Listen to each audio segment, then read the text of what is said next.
I'm sorry, let me get on Twitch. Thought OBS had it set so that you only see the game. I guess not. Welcome back to Technical Issues Wednesday. Sound off in the chat. Let me know if we're live. I have no other way of knowing. Anybody here?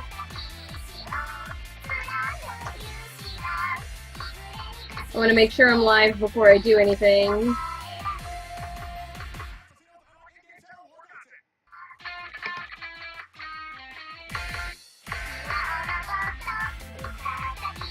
Can you guys see the game?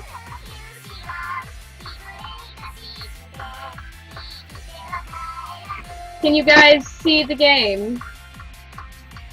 Maybe if I full screen it? Can you guys see the game? I turned down the music.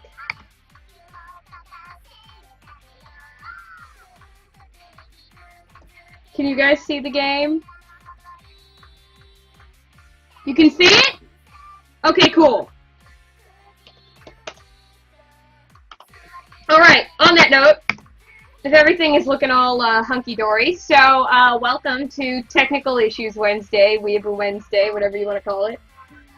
So today we have a little treat. We have Stay, Democratic People's Republic of Korea, my first and only trip to North Korea. So first and foremost, some of you may be wondering where House in Fata Morgana is.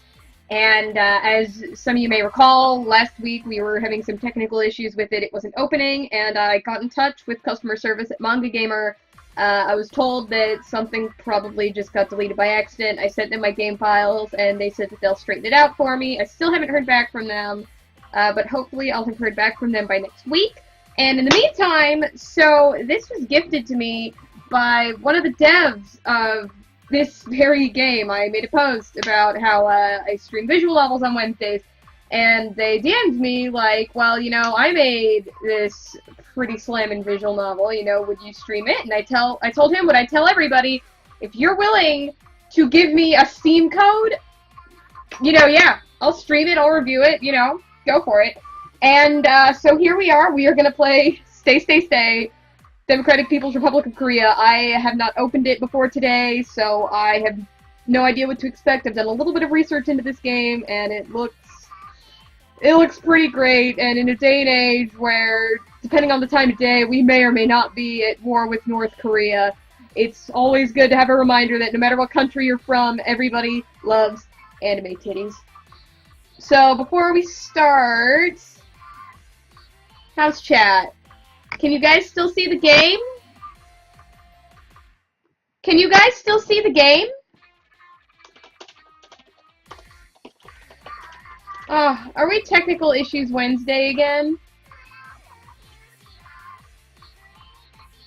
Yeah, because I'm on Twitch right now and I have it open and it's, God, let me try settings, full screen off. Let's see what that does.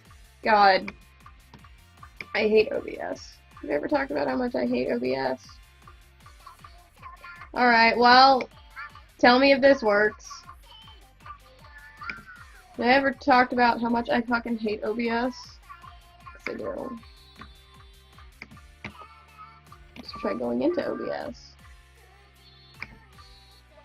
Yeah, the window should be stay.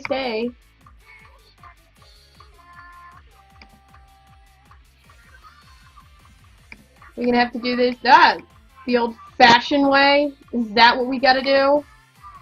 I only see a black screen. Yeah, okay. So, how about now? Still just a black screen? Oh, dear. Are we still Technical Issues Wednesday? God. Another reason why House in Fata Morgana is one of the greatest visual novels ever made, because it never had these problems. It never did. Alright, so, yeah, there it is. Okay, so, albeit A little late. Let's go ahead and start.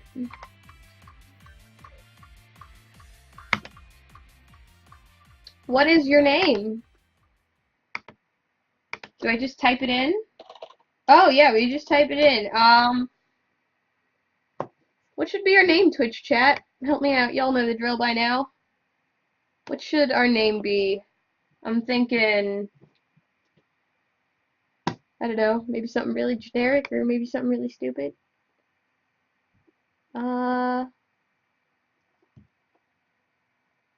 If anybody has any ideas, go ahead and put it in chat. Otherwise, I'll just pick something.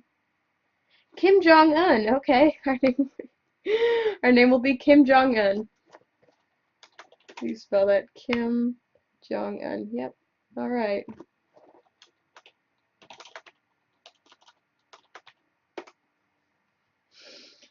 We're in for a ride.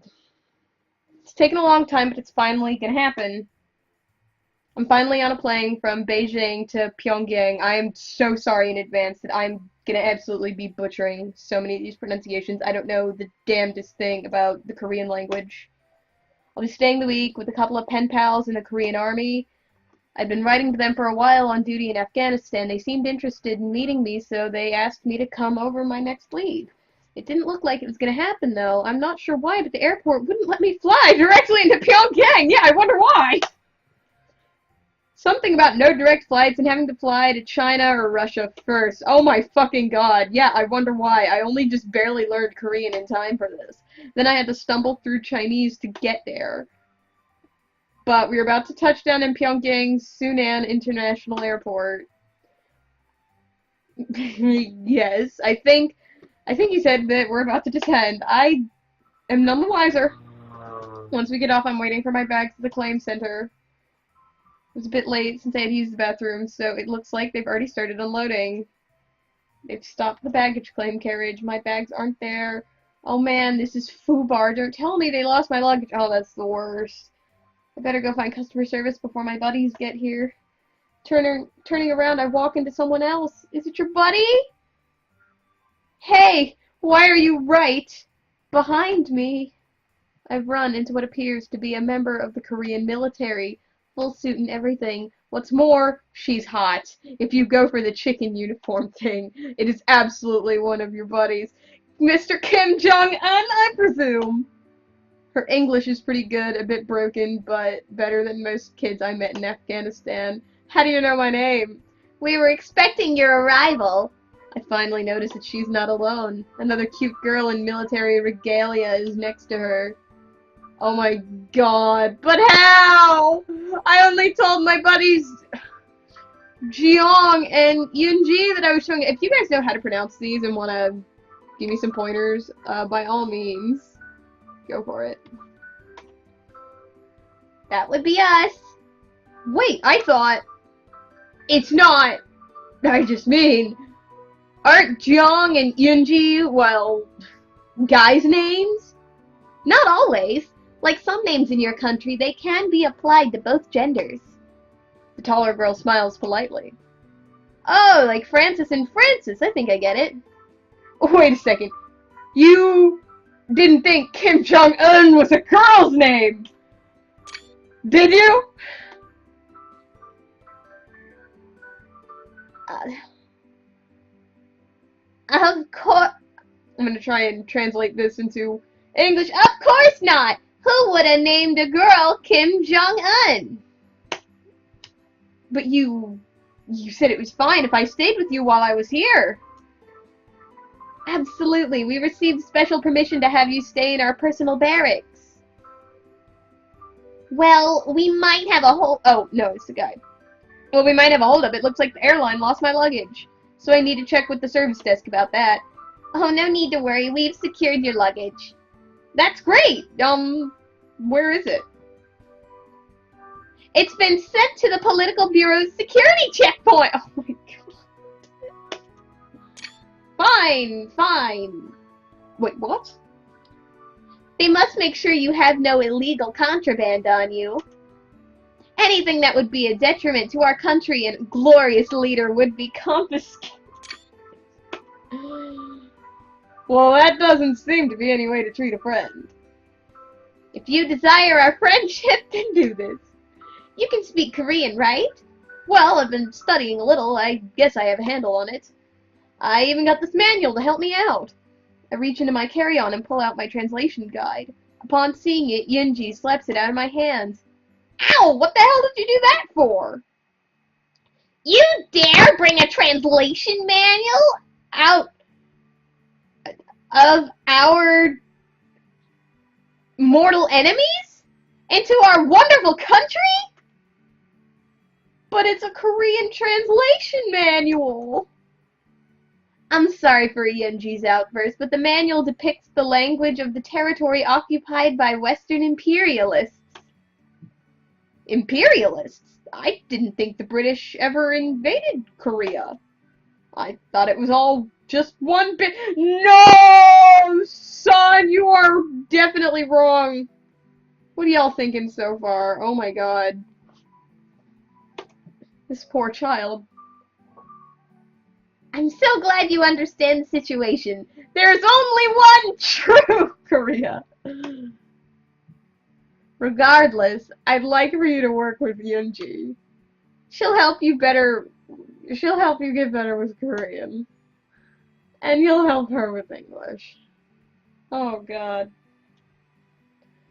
She doesn't appear happy at that arrangement. Oh, I'm not happy either, son. She'll get used to it.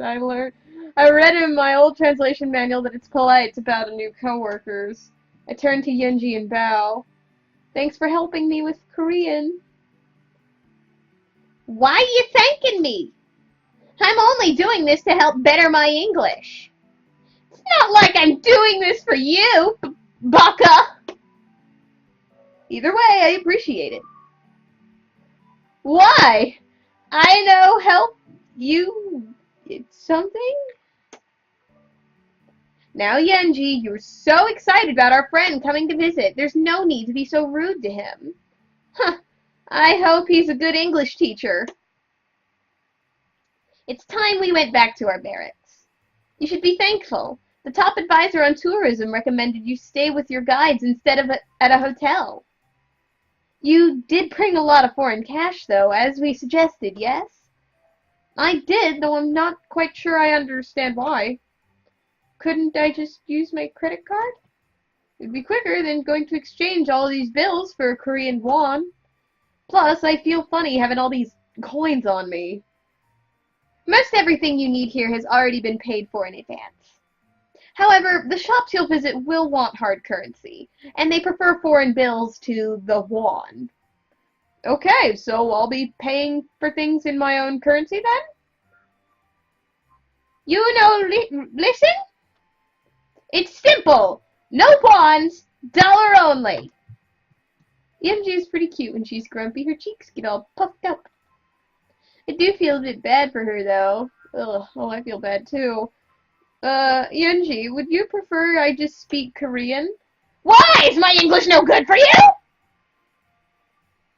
Maybe it's a bit easier for now, though. I guess I'll have to speak Korean from here on out. Oh, God. Oh, we should take a picture together before we leave the airport. Get my phone out and take a picture of all of us. Well, what did you just do? I just took your picture, that's all. No! Get rid of it, now! But you look so adorable, see? Stop it! I'm not cute. Baka, okay, so she's a tsundere. Get rid of that photo now! I don't understand, it's just a picture. I'm sorry, but let me explain. In Korea, we do not allow pictures of our military to be taken without permission, unless it's at a national event in which it cannot be helped. I must ask you to please delete that photograph. Oh, I can't keep it. It was a really good shot. Yunji looks adorable being the only one so pouty. I show the photo to Jeong, who giggles just a little. He has a point. It is a pretty cute photo. Before I can say anything else, Yunji stomps over and swipes my phone. I'll save you the trouble. I guess Jeong forgot that we're supposed to confiscate this anyway. But that's my brand new phone! No worries, you'll get it back at the end of your stay. Oh my god. I'll put a call into headquarters to get you a suitable replacement. One that'll work on our network. I'm pretty sure I saw 4 bars on my phone. It's best not to argue with her about this one. Ugh, I guess it's not worth it. Yes, very true. Please follow us to the car and we'll take you to our place. Oh my god, our superior should already have finished checking your luggage. Oh no. We'll be able to relax. What are you guys thinking so far? Sound off, Twitch chat. What do you think so far? This is very North Korea. They lead me to a large boxy automobile. It looks like a 1980s Soviet car, but with some modifications done to the interior. We sit in the back, and I can't see anything outside, and I can't see into the front of the vehicle either. It's kind of dark in here. I was hoping to see some of the city as we drove. I'm afraid that since we're taking you to our personal barracks, we cannot let you see the route. It's forbidden by our illustrious leader that tourists do not know the way from the airport to military location. Oh my god. Then why did they let me stay at your personal barracks? I know. Stop questioning it. They told us to take you to stay with us, and we are doing so. Be grateful. Our place is better than any local hotel. I am grateful. Thank you for taking me in. I told you, stop thanking me. It's not like we did it for you or anything. We're just following orders, Baka. I swear I think she blushed saying that. I think someone has a little crunch on you, Kim Jong-un. Ooh, I'm not sure I get what you just said. Maybe I'm not saying it right. Stop that. Let's just listen to the radio. She flicks the dial on a very old-looking car radio. The first sound I hear is what I can only guess is a Korean guy singing some awful cover. Don't stop me now, 'cause I'm having a good time to— oh no! Oh, it's the latest hit! No! Latest? Yes, we've heard that it's very popular. No! No! Freddie Mercury never toured. No!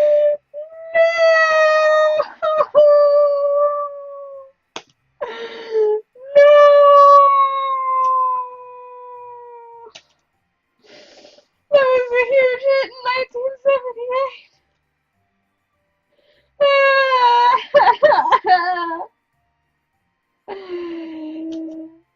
No!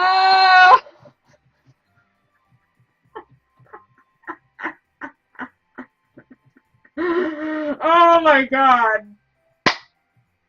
Alright, guys. Are we gonna insist that the song is old, or are we going to gently tell her that the song is old? Oh, Twitch chat, help me out! Are we gonna insist or tell her gently? How are we gonna break the news to her? Are we just gonna gently tell her that Freddie died 20 years ago, or are we just gonna look her dead in the eye and say Freddie Mercury fucking died 20 years ago of AIDS? Oh my god. I like this game so far. This is hilarious. This is hilarious.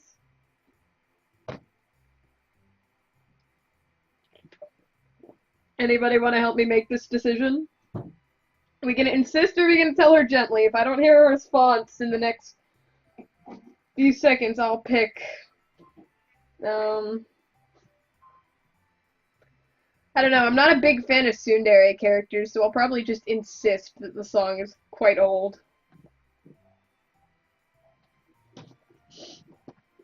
This is a riot.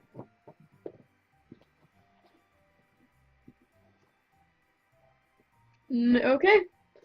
If nobody wants to make this, shall we say, incredible decision, we will insist that the song is quite old.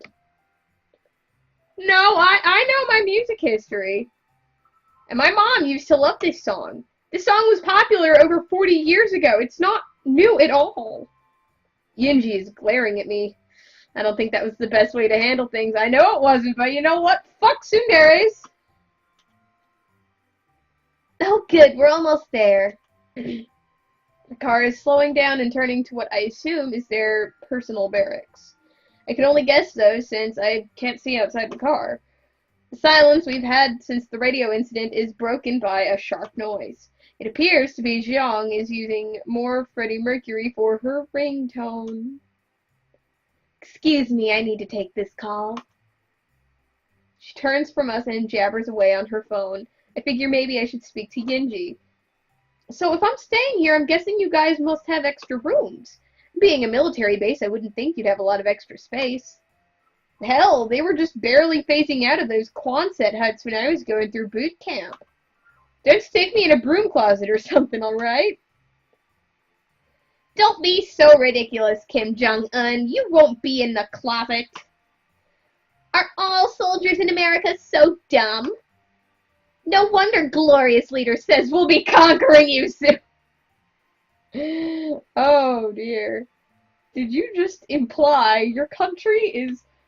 I'm sorry if I'm taking a lot of screenshots, but I do plan on reviewing this game later, and These are gold. Did you just imply your country is planning on attacking my country? I give her a shocked look. I'd never heard of Koreans harboring hostile attitudes. Weren't we all? No! No! Oh, no! No! Protect! No! No!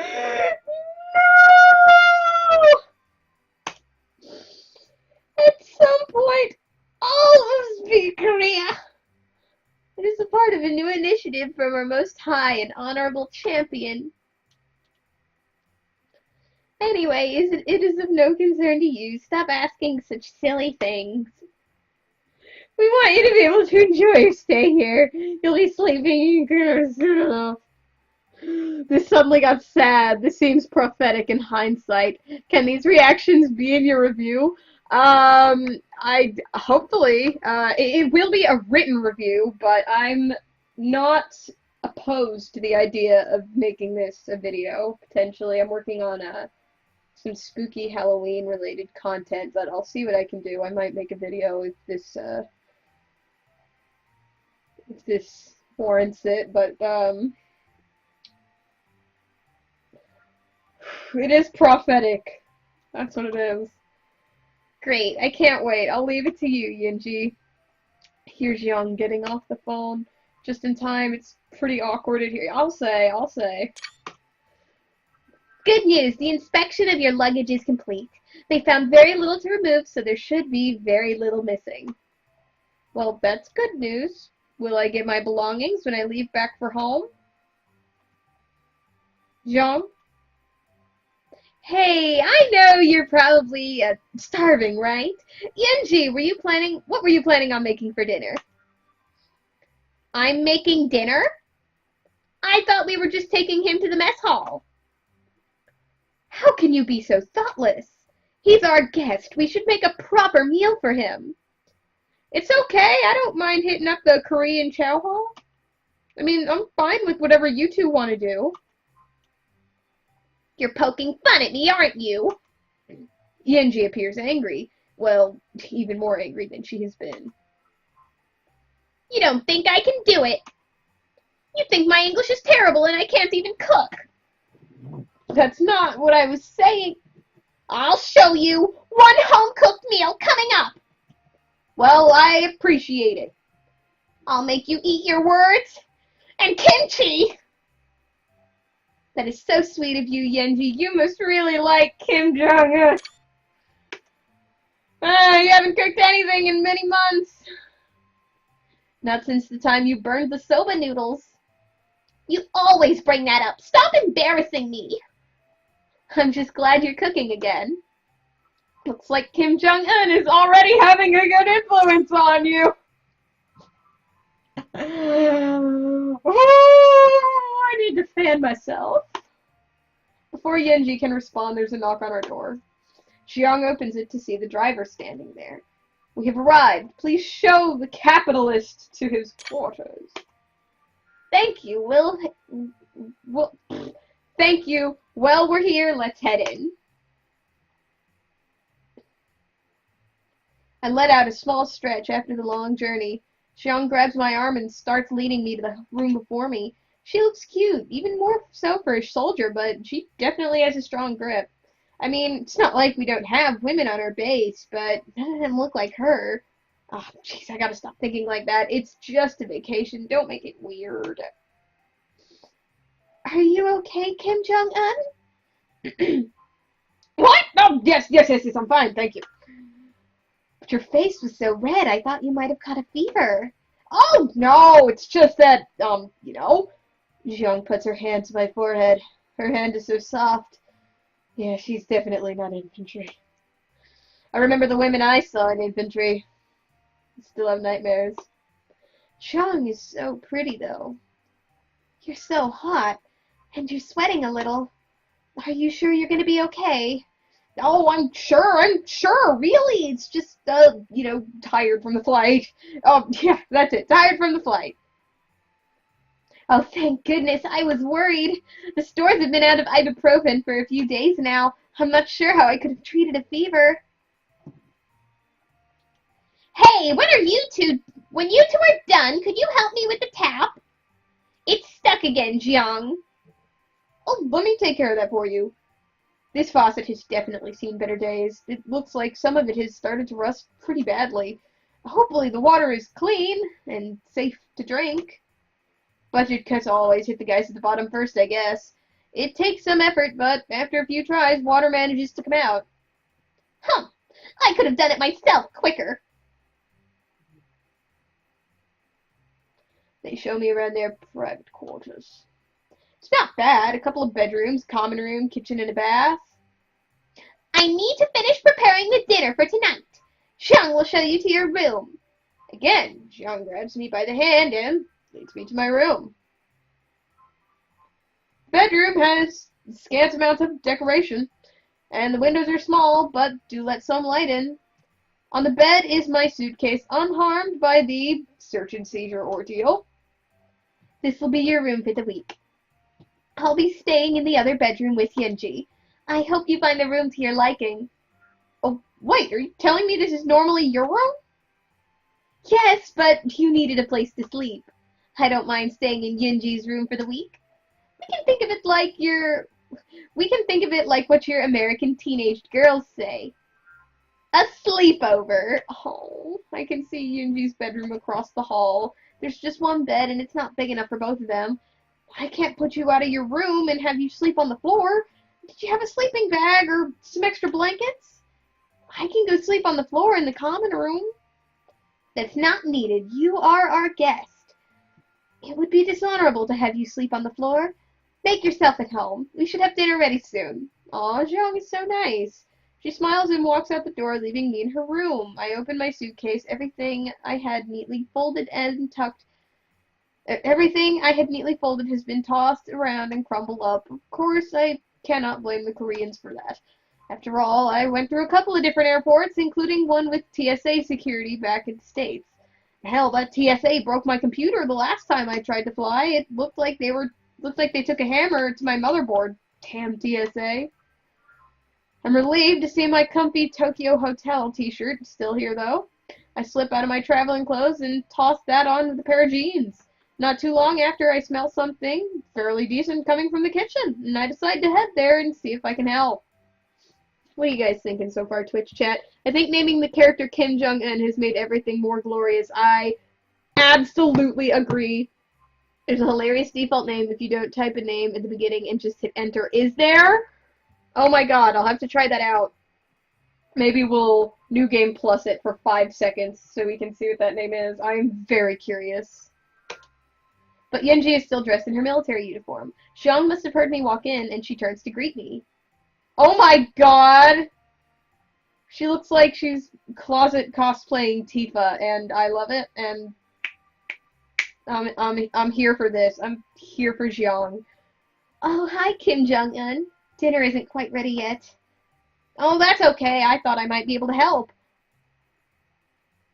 I don't need help from Western capitalists who don't know true Korean food. As she says this, she turns to face me, and a shocked look crosses her face. What do you think you're doing? You can't wear that in Korea. You'd be shot on sight. Shot? For wearing blue jeans? No! For advertising an attraction of an enemy state! Zhang doesn't seem too pleased either. Wait, you mean this t-shirt? Fool! Of course we mean the t-shirt! What were you thinking, advertising a hotel from Japan here in Korea? But it's not. Are you one of those idiots who thinks all our countries are the same? Japan falsely accuses our country of misconduct and hinders our foreign relations. Could I please get a word in? It might be best if you change and give us that shirt. We can burn it so no one would know you had it. I don't want you to be in trouble with our glorious leader in less than a day. It would also reflect poorly on us, so please change. If you just let me explain. I can't believe our inspectors were so careless! It has nothing to do with Japan. Oh, they just look confused now. It's not Japanese. It's a t-shirt for a German rock band. They're called Tokyo Hotel. A couple of moments of silence follows before Yenji speaks. Why are you still wearing that abomination? But I just told you it's for a German rock band. That's not really any better. Germany is not a friend of ours either. It really would be best to take it off and give it to us. Oh, alright, I'll go change. No. Oh, no! Remove it now and hand it to Xiang. We need to delete this so no one knows. I can't just put it back in my suitcase? Of course not! What if one of our superiors came in and saw it? All three of us would get in trouble. I'll go take it off. Just give me a minute. No, take it off here.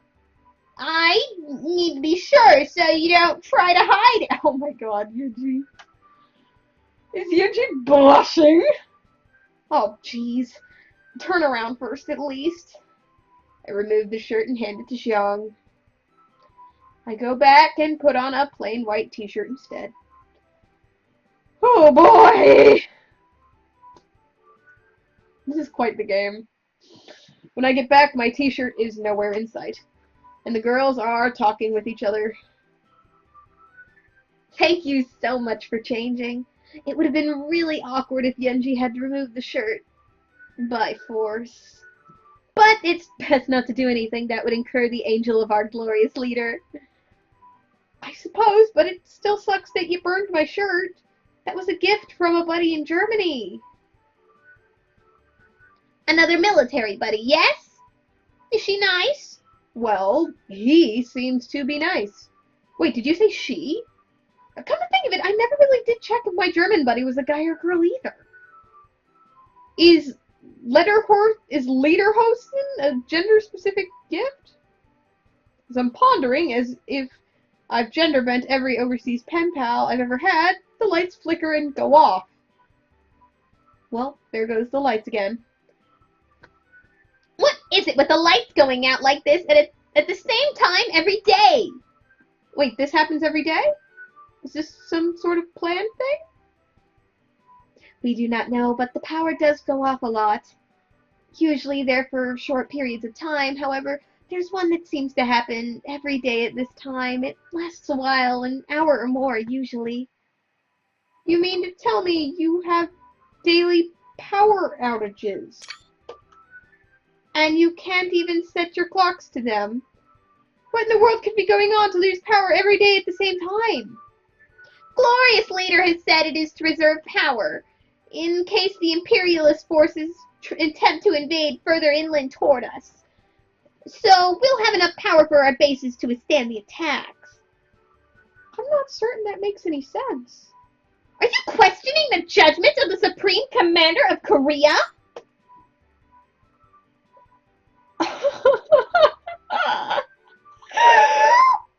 Are we? Woo! Okay. Are we gonna offer an alternative solution, or are we gonna deflect the topic? I don't think there's any way to win this. Oh no! Oh god. No love for Tokyo Hotel. Never took a listen. Deflect that shit so hard. We are deflecting. We are deflecting and defecting. Oh, that's the name of my new ska band. Deflecting and defecting. Yeah, well, maybe it's okay to go without power for a while every day. You could do something to help pass the time that doesn't involve electricity. Wow, you almost sounded like Glorious Leader there! He mentioned that purging the need for outside energy sources builds character and allows for a deeper spiritual connection with the self and others. He recommends yoga for those times. Taking into account what I know of Korea's leader, the last thing I think I'd see him doing is physical activity. In fact, I think I just put a mental image in my head that will never be erased. Leader of Korea plus yoga outfit equals vomit inducer.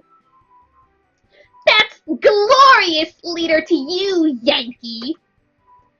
And it appears Yenji has developed the power of reading my thoughts. And does your glorious leader do yoga himself? Of course! He's been known to lead the entire army in morning yoga. He even invented his own style of yoga based on rare creatures. I think he called it Mepika Othchu Yoga, or Wild Cat and Mouse combined in English. Have you done his yoga classes? Why, yes, he provided us all with special yoga clothing. And he would inspect our form from the back of the room while instructing. Well, I can't fault him. Yoga pants are the gift to mankind. Except when Gunny bought a pair. Oh, God, there's another image burned into my brain. So, what do you do while you wait for the electricity to come back on? I mean, I guess we could all just take a nap. You have group napping in the United States. Well, not really. Well, not at least after kindergarten. But I just meant it as a way to pass the time, not as a group activity. We are missing some of the ingredients for the kimchi. We could walk to the local mart and see if there's any there to pick up. Unless you'd prefer under-seasoned kimchi. I do know most Americans are not accustomed to eating spicier food. Are you calling me out, Yenji? Are you calling me out? I'll have you know, I eat spicy food like wheat bread all the time. They clearly do not teach you about Tex-Mex or Cajun cuisine, do they? Of course not! American cuisine is an abomination! Flavorless, colorless, lifeless, all processed at speedy slap joints. Like King Donald's!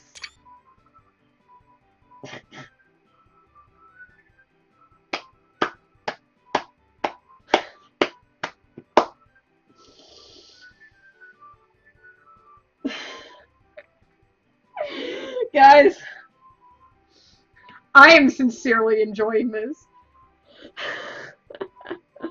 I am sincerely. Oh, it is among the most inferior cooking in this world. I really don't feel like correcting your myopic view of American food. Let's just all get the ingredients you need. Yes, let's all get along. We're all friends here. And it is a bit of a walk to the market to get what we need. We're walking?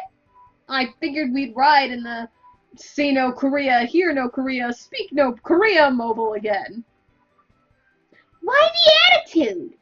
You're in the military. You should know we can't freely allow foreigners to see direct routes between points. But walking from our barracks to a market gains you no useful information.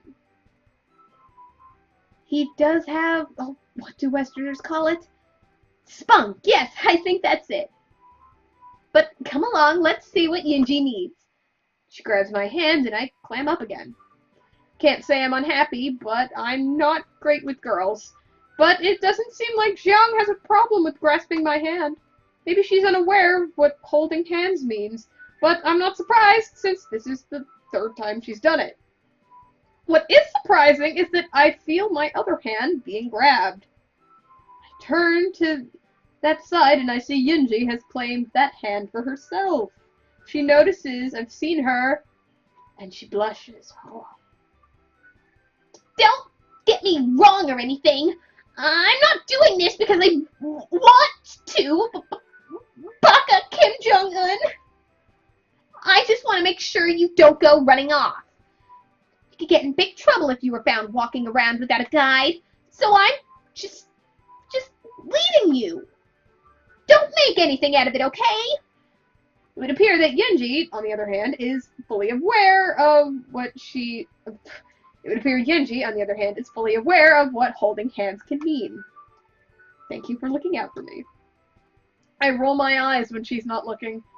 Stop saying weird things like that. I told you, I'm just making sure you don't get lost. They both head out the door with me in tow. About 20 minutes later, we're outside of a small market. What I've noticed is that we aren't really in the city, more like the outskirts. We aren't actually in Pyongyang, are we? No, our barracks are on the other side of the city proper. We'll be going to visit the city instead of staying in the city. Oh, I thought all visitors were supposed to be in the city. I already told you, the glorious leader made an exception for you. Now let's hurry up and go in. As we walk in, the shopkeeper quickly turns away as he sees me. We start looking around for what Yunji needs to finish the kimchi. She'd mentioned green onions to me, so I made a beeline for the produce. Look at how well stocked the store is. We should have no problem getting what you need, Yunji. Korean stores are always so full of delicious and lovingly grown produce. Something seemed off there. Just a bit. Zhang has been more casual with how she talks. That last line seemed forced. And I think I know why as I find the produce. A cursory glance would only give you the impression of having a well-stocked standard vegetable. Oh no. Upon closer inspection, oh no. Plastic. What are you muttering over there?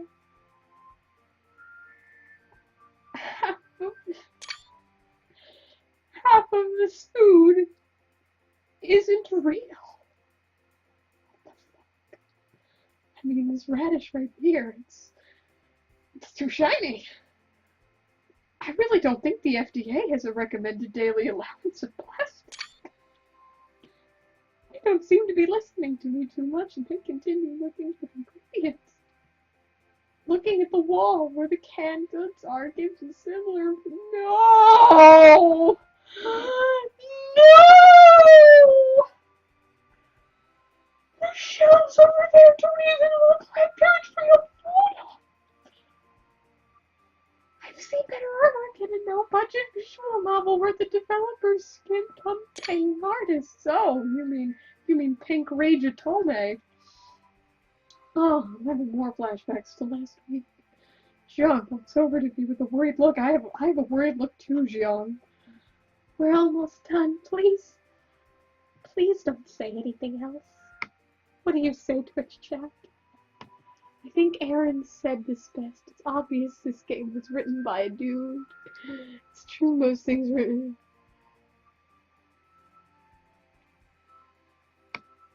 What do y'all say in Twitch chat? Okay. Okay.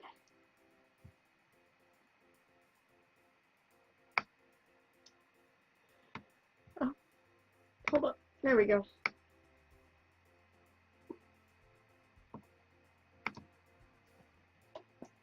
This is something that you do not understand, and speaking on it, it's no good.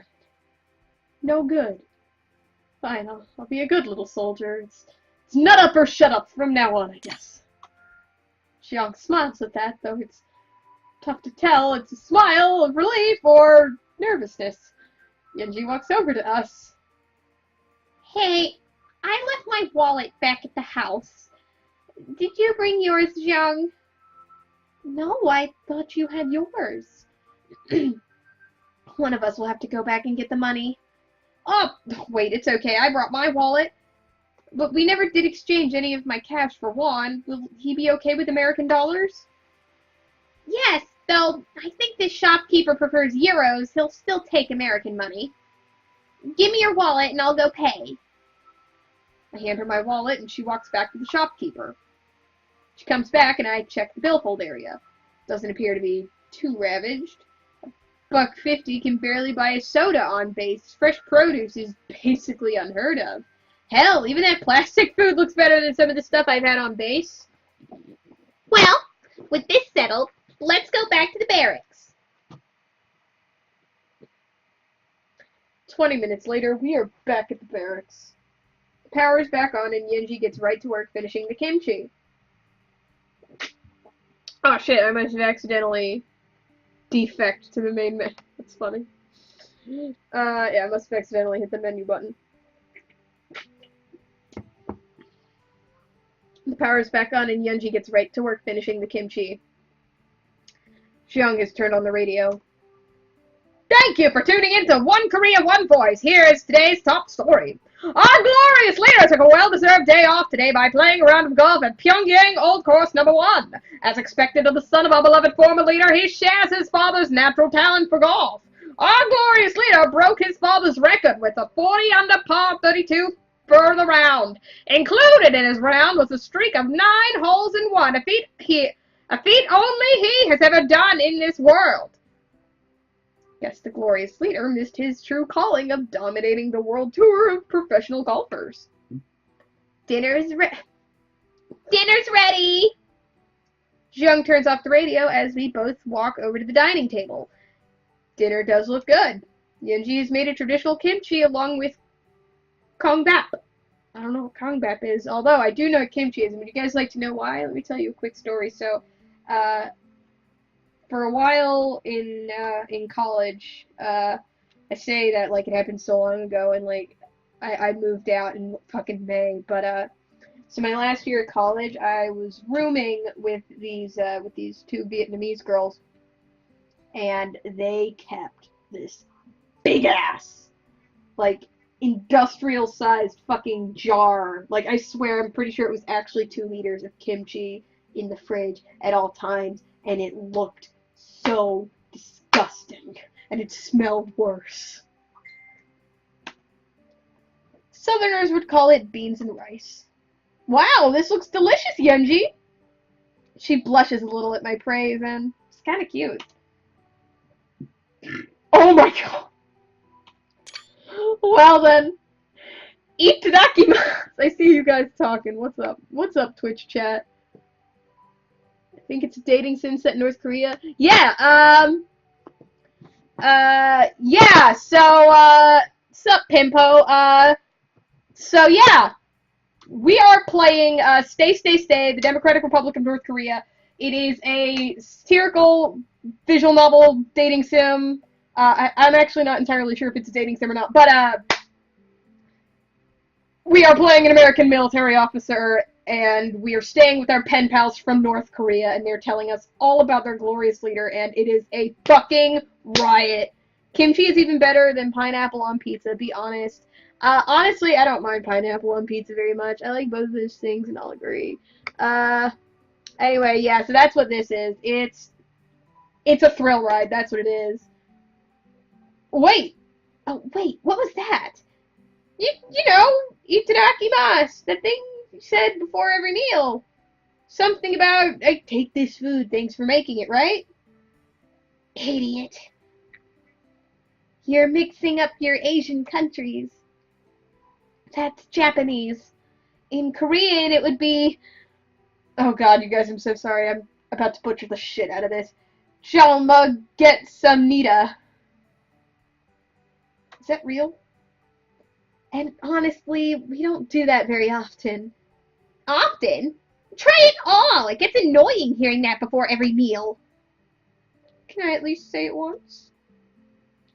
I'd rather you not pick up that habit. Just say thanks and eat. Well, thanks, Yunji. The rest of the meal is eaten in silence. But the food is pretty good. Yunji can definitely cook. Afterwards, I helped clear the table and wash the dishes, and the girls protested a little, but seemed grateful in the end. It's getting late, though. I think it's time to turn in for the night. Tomorrow we'll present you with some places to go, and one of us will escort you there. Just one of you? Why not both? 3 is a crowd. Plus, one of us has to go clean up around here some and maybe go to the store to pick up a sleeping mat. Sorry again about the bedroom. I'll try and get some rest, but I'm pretty excited for tomorrow. Yes, I am as well, but we do need rest. Good night, Good night, Xiang. Good night, Yunji. Sweet dreams. Sweet dreams. They both leave the room, but Yunji pops her head back in quietly. Oh yeah, it's Thursday. We have artillery drills in the morning. Don't let it scare you. She snickers. Oh, yeah, I'll be... Wait, what? Sweet dream! Her English is so bad. Y'all, I am having a blast so far. What do y'all think? Cold shoulder dinner. How's everything? How is everything? It's hilarious, that's what it is. Xiang's outfit bothers you. It reminds me of a closet cosplay of Tifa from Final Fantasy VII. Good morning, drills instructor! I don't remember setting an alarm last night. And it's not like I needed the reminder that I'm in Korea. After rubbing my eyes for a few minutes, I look around. The sun isn't even visible yet, just that pre-dawn glow creeping over the horizon. It looks like the alarm is blaring from a cell phone sitting on my nightstand. It looks like something out of the 80s. I flip it open. It's set to 5:30. 5 goddamn 30! Who sets an alarm this early? Oh good, you're awake, and I see you found your new phone. For someone as curvy as Xiang, she sure can be sneaky when she's moving. Yes, I sure did. I think everyone on base could hear this thing go off. It's the latest model of innovative technology! No! Oh no! Even the citizens of Korea aren't able to get such a phone yet. No! Consider it a welcoming gift from our government to you. She gives a bright smile and she says, oh no! Thank you! Yunji is making breakfast, so please clean up and come out soon. She exits the room. I finally take a good long look at my new phone.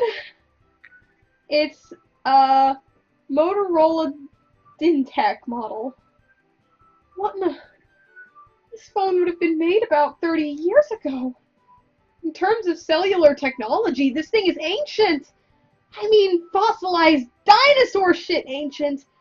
Oh, this sucks. I had just bought my phone only a month ago. I wonder where it is. Some North Korean military officials probably swiping through all my stuff as we speak. I swear. Oh God!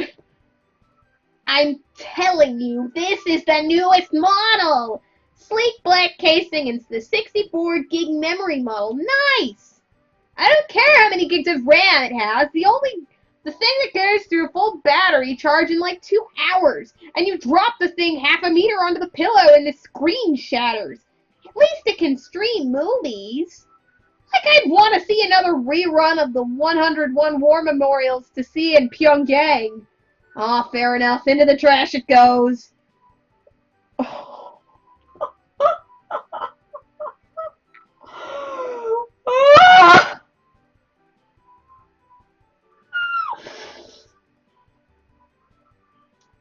This is great. I'm having a good-ass time. Yeah, probably something like that. Well, at least this one can take pictures. Low quality, low resolution pictures that cannot be enlarged into decent print. I wonder what contacts are on here and if I can add my own. There only appears to be 2 contacts. Jiang and Yunji. Maybe I can add my cousin to the list for quick texting. How do you even go about password protecting the contacts? I can't even add anyone to this phone. Frustrated, I head to the bathroom. Well, at least this is something they are up to date with in North Korea. It's pretty ordinary. An ordinary sink, ordinary shower, and a really, really ordinary toilet. I mean, there's nothing special about this toilet at all. White, porcelain, flush handle, looks like an older 3.5 gallons per flush model. It's completely inauspicious. No fancy buttons to push or anything that might attack me like a dream drencher water gun. Seriously, I cannot express how plain and ordinary this toilet is. Jeez, this place must be getting to me. I'm pondering the existential properties of the goddamn latrines here. I guess I'll take a quick shower. A few minutes later. After showering, I hear a voice coming from the kitchen. Are you gonna come out for breakfast anytime soon? Or are you gonna waste this month's entire water ration? Oh my god. I don't think I took any longer in the restroom than normal. You took 2 minutes staring at the toilet alone. What, did you have cameras in the bathroom? Come on. Of course not. Don't be ridiculous. Now get over here so we can all have breakfast. I'll be right there. After yesterday's debacle with my Tokyo Hotel t-shirt, I've decided to stick to plain clothing. A pair of tan cargo pants and a blue t-shirt would be fine, right? Donning my clothing, I head over to the table for breakfast. Oh no, something's gonna go down. Good morning. I hope you rested well. As well as I can be expected to for the first night in a new place. I'm used to it though, so it's all good. So glad to hear it. Your seat's at that table, so if you'd be so kind, so we can serve you. Oh, thanks. I'm looking forward to it. The 2 girls will be sitting on either side of me. Yunji brings out a plate of cold noodles, rice gruel, and what appears to be some beef in a sauce. Once everyone is seated, we begin eating. I've never had cold noodles for breakfast before. It's okay. It doesn't compare to cold pizza, but still not bad. Well, I'm so glad you were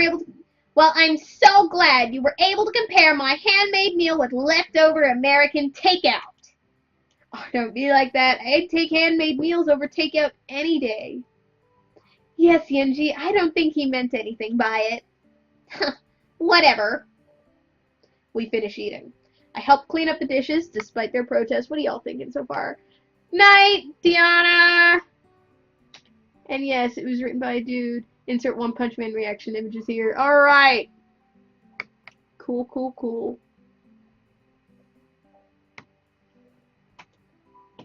Oh, there we go. I feel bad letting you clean up after breakfast alone. Oh, Jung said that. You're a guest. You should be relaxing. Oh, it's okay, really. I'm used to KP duty. I remember this one time, oh man, Gunny was so pissed he had me cutting potatoes all night. After like an hour, I was so in the zone, I swear to God, I almost peeled a grenade that fell in the box. Besides, the quicker you both get done, the quicker we get out and explore, right? Are all Westerners so forgetful? We told you yesterday that only one of us could go with you each day. One of us has to stay behind in case the glorious leader calls and needs us. Oh, right. Sorry, I had, forgotten. We have a list of the potential places you're allowed to visit here. Each day you can pick an area and one of us will accompany you there. How will you know who gets to go? I don't have to pick between the two of you, do I? Because, seriously, I don't want to hurt anyone's feelings here. You don't have to worry about a thing. We each have our own areas that we know more about than the other, so whichever area you select, the most suited one for taking you there will go with you. Well, I guess that makes sense. Great! Can we quit the tutorial now and pick a date place already? Did you just say date place? Well, is that not correct? Yeah, let me look at this map. Certainly. Oh, certainly. Here you go. Jiang hands me a piece of paper. It's in pretty rough shape. I didn't realize I'd have to fill out a ditto sheet while on vacation. What are you blabbering about? I'm commenting on this pitiful excuse for a map you've given me. Looks like something in elementary school with no funding for a decent photocopier would print. I'll have you know that map was printed by the prestigious brigade of Korean cartographers, using the finest machines in printing technology. If you say so. Shut up and pick a date location already. Best Korea. Evil this way. China not evil. What else do we got here? We got Pyongyang. You shall not pass. Evil occupied Korea. Tubai. Cabbage salt. Bullets right. Oh. No go to Nippon. Oh my fucking god. Where do you guys want to go first? Oh, can we go to China, not evil? Like, how do we pick somewhere? Okay, so we can go to Yangako, Rungna, Wasani, Pueblo, Sunday, I can't pronounce now, or Kaesong. Okay, so we have these 5. Where do you guys want to go first? Anywhere in particular? It's some subtle political commentary right there. That's a pun on the VN. It's parodying Go Go Nippon. Yeah.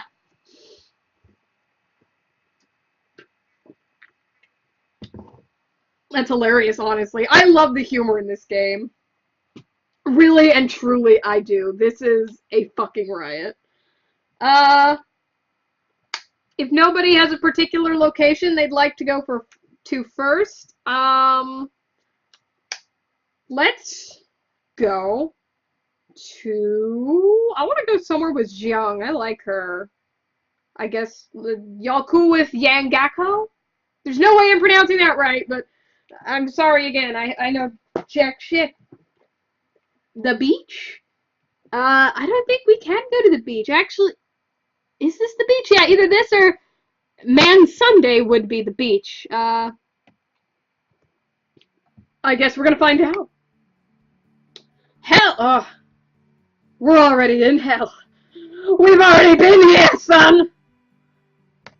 This island just outside of the center of the city looks promising. It's called Yangakdo. How about we go there for a day? Looks like... Oh, wait. Shit! I mixed them up! Not Yenji, fucking... other girl. Tits McGee. I like Tits McGee. I fucked up! Looks like I'll be taking you out there. Dress comfortably and bring your phone and wallet. If we're lucky, make it a whole day of games. My phone. What kind of games? I'm afraid. Xiang is the one I like. I'm afraid not. You will only be spectators. Yangakdo is a home to a 30,000 seat multi-purpose stadium. Well, that's fine too. What will we be watching? Baseball? Basketball? Original leader forbid we ever host Original leader forbid we ever host Americanized sports at one of our beloved stadiums. But isn't the glorious leader a huge basketball fan? We all have our faults. But we'll be watching the World Game at Yangakdo Stadium. Oh, you don't mean... Football! Football? Oh, I played back in high school. Oh, man, I didn't know you guys liked football here. Well, I'm guessing that she actually means soccer, because if I recall correctly, America is the only place that, like, everywhere else in the world calls soccer football, and we're the only weird one. Yeah, he doesn't know. Oh, Kim Jong-un, you poor soul. The touchdowns, the quarterback sacks, the excitement. Touchdown? I'm talking about the most glorious game ever invented. You don't mean soccer, right? Oh, now you've done it. Turning back to Yenji, it appears everything in her body from her teeth to her fists are clenched in anger for some reason. What did you say?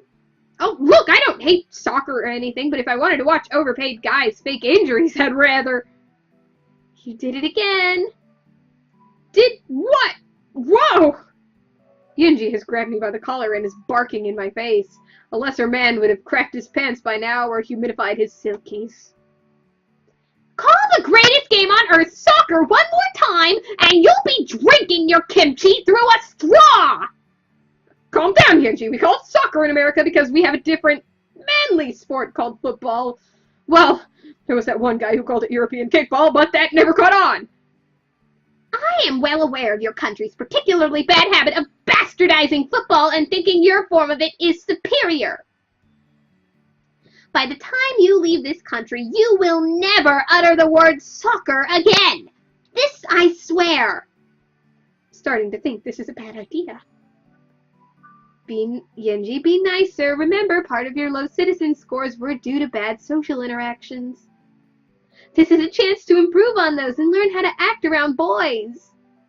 Don't say that out loud as if I want to interact with stupid guys. So I'm the guinea pig then. A cute guinea pig, though. Cute? Oh, now you're just making fun of me. Speak for yourself, Jiang. It's not like I feel that way too. Stupid. You were never a good liar, Yenji. It's okay to tell him he's handsome. Americans are vain in that way. He'll appreciate it, even if you didn't mean it. Even though you do. Thank you. We can discuss your relative attractiveness some other time. Right now, we need to get ready and head over to Yanggakdo. Roger, let me grab my things and we can head out. You will want to change your shirt to something with red or white on it. They are the colors of the home club there. If you don't have something, we'll have to get you a shirt on the way. Oh, is it not okay to just wear what I already have on? Of course not! Spectators of the home team must wear their colors. Anything less would not be a true display of unity. Bummer, and I was just about to change into my American flag shirt. Oh! An awkward silence rushes over. Neither one of them seems to be laughing, but I sure am. That was a joke, you know. Just hurry up and change already. You're wasting time. At this rate, we won't get very good seats. Got it. Hurrying up. Almighty soccer. I leap and run into the bedroom before Yenji can do or say anything at my light chest. I'm finding that it's kind of fun, a little scary to push her buttons some. Checking my suitcase, it looks like I didn't pack any red or white shirts. I did pack a red windbreaker. I guess I could zip that up and blend in. Hope it doesn't get too hot, but at least if it rains, I'm covered. Grabbing my wallet and the poor excuse for a passable cell phone, I make my way out. What's going on, Twitch chat? Oh. Give me these designs. I'm surprised she's barking in your face rather than meowing. Next gen tsundere content. For real though, oh boy. This is the time where us dudes have to decide either to play it safe or jump right into the girl-tasticness of the situation.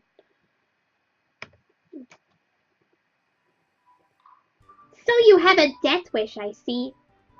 I pretty much expected her to be fuming just a bit. I didn't expect it to be so cute, though, especially the way her nose wrinkles. On death, how I yearn for your sweet embrace. Don't make fun of me! Out of the corner of my eye, I see Jiang giggle a little bit.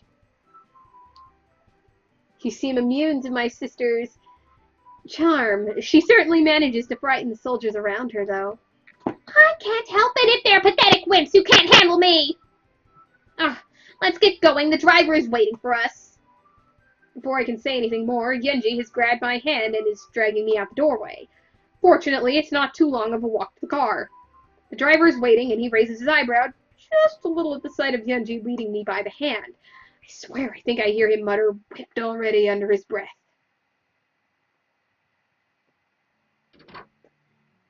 Quickly, get in. Driver, to Yanggakdo right away. The driver nods and gets in. The car fires up, or sputters more like, and we're on our way. Not too long after, the partition between the front seat and the back seat drops, allowing me to view the drive, such as it is. I had no idea how horrible the roads are here. We're practically driving on bare rock garden. It's bumpy as hell, too. My head is bobbing like I'm at a metal concert. I apologize for the bumpy ride. We are slated to get paving sometime in the near future. Well, that's good. Why the jacket? I don't think it's going to be cold. In fact, it'll likely get hot. The truth is, it's the only thing close to a red or white shirt I brought with me, mostly in case it rained. I guess if it gets too hot, I could look around and buy a t-shirt or a jersey or something. We can likely find you a suitable t-shirt, but no one but official players may wear team jerseys. It's almost like blasphemy. Really? In America, people wear team jerseys all the time. Sounds like a silly place. People who aren't on the team wearing the team's uniform. Speaking of uniforms, I just noticed something. Why are you wearing yours? I thought we were all supposed to wear red or white, and you're decked out for a parade. That's because I'm supporting my team through solidarity. My team is the April 25 Sports Club, which belongs to the People's Army. Since you are not part of our army, you just need to wear their team colors. Okay, I guess I understand.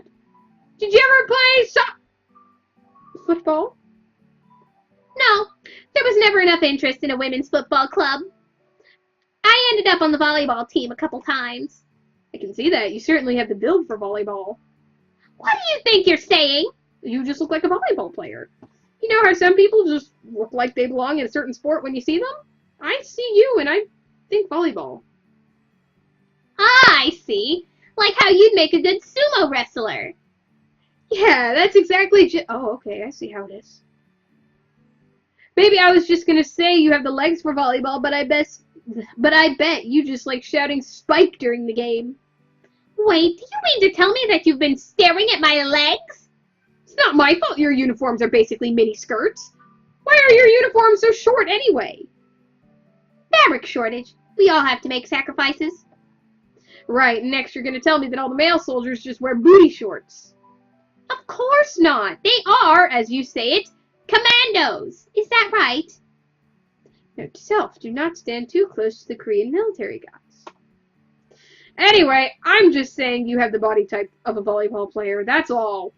Don't read too much into it, it's a compliment. Americans have odd ways of complimenting people. Better shift subjects before she combats me over that too. So who's playing today? The main event features April 25 in a friendship game against Urchim FC from Mongolia. Before that, we'll have a ceremony featuring performances to honor the Workers' Party. Leading off the event are two DPR Korea League games. Kikwancha Sports Club will play against Amroggang Sports Club to start. And that will be followed by Rimyongsu Sports Club against Pyongyang City Sports Club. That's a lot of football for one day. It is in celebration of a prestigious historical event from the Workers' Party. As a result, they wanted to make the whole day of it. You should be thankful. We'll have hours of entertaining football as well as musical performances. Oh, so what event's being celebrated? Workers' Party secret. I can't tell you. Can't? Or won't? Yes! I think you don't know, and all you care about is non-stop football. So perspective and a sharp tongue. Oh, so perceptive. You should just give it something better. You should give it something better to do. Wait, did Yunji just make a... Before I can finish my thought, Yunji has shoved a sour lollipop in my mouth. Oh, what did you do that for? And why on earth are you just carrying around lollipops? To give your tongue something better to do. You seem disappointed by this. And because I like candy. I'm sweet like that. Aw. Sweet isn't the exact word I would use, but, you know, Yunji might know far more English than she led me to believe. So how long until we get to the stadium? Not too much further. We're getting close to the Yanggak Bridge. If you look over that way, you can see Yanggakdo International Hotel. It's the second largest building in Korea, and many tourists stay there. It features a revolving restaurant on the 47th floor, as well as various entertainment venues in the basement. Nearby is the Pyongyang International Cinema Hall, which hosts the Pyongyang International Film Festival every 2 years. A film festival? Well, that sounds neat. When's the next one slated for? It's actually later this year, but unfortunately not during your visit. A shame. Our glorious leader has graciously been allowing more Western films to be shown. Well, that's good, right? Your film students would be able to learn some of the films being made by the West. She raises her eyebrow and scoffs at me. You have it backwards, Yankee. Glorious leader graciously brings in Western films he thinks has potential, and then he personally edits them so that the product is even better. No! He edits them with the scripts, right? No, he takes the physical copy of the film and makes it. No!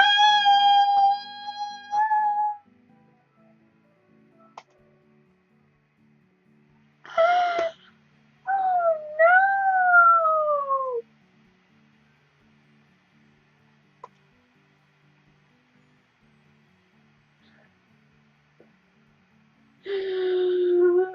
Oh my god!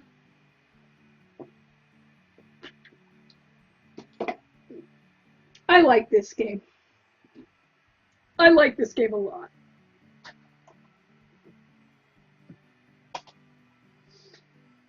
Terrible CGI and stuff.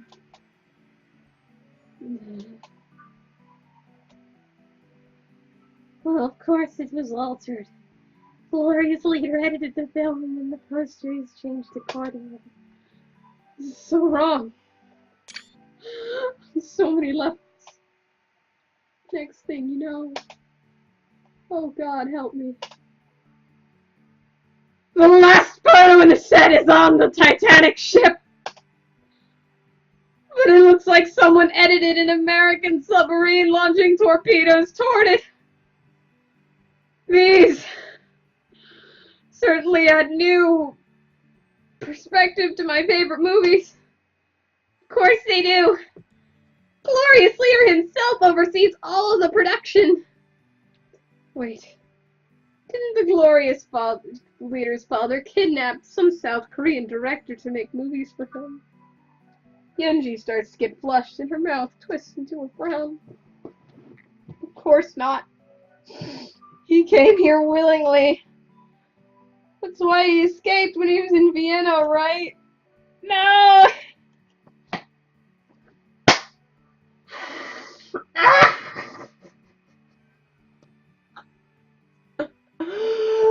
I love this. What say you, Twitch chat? What fucking say you? Oh, see ya, Pimpo! Oh my god. Yunji is kicking the seat. It's always funny to make her fret, but one of these days she'll probably stab me and I should be careful. Well, enough of ruining my favorite films. You look really good in all of these photos. I think that's the first time I've seen you out of your uniform. Why are you complimenting me all of a sudden? Tactical retreat. And anyway, it looked really nice. That's not appropriate. Just what sort of girl do you think I am?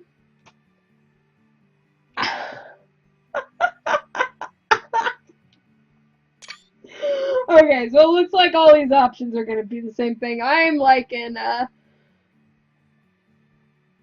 heard of the term tsundere?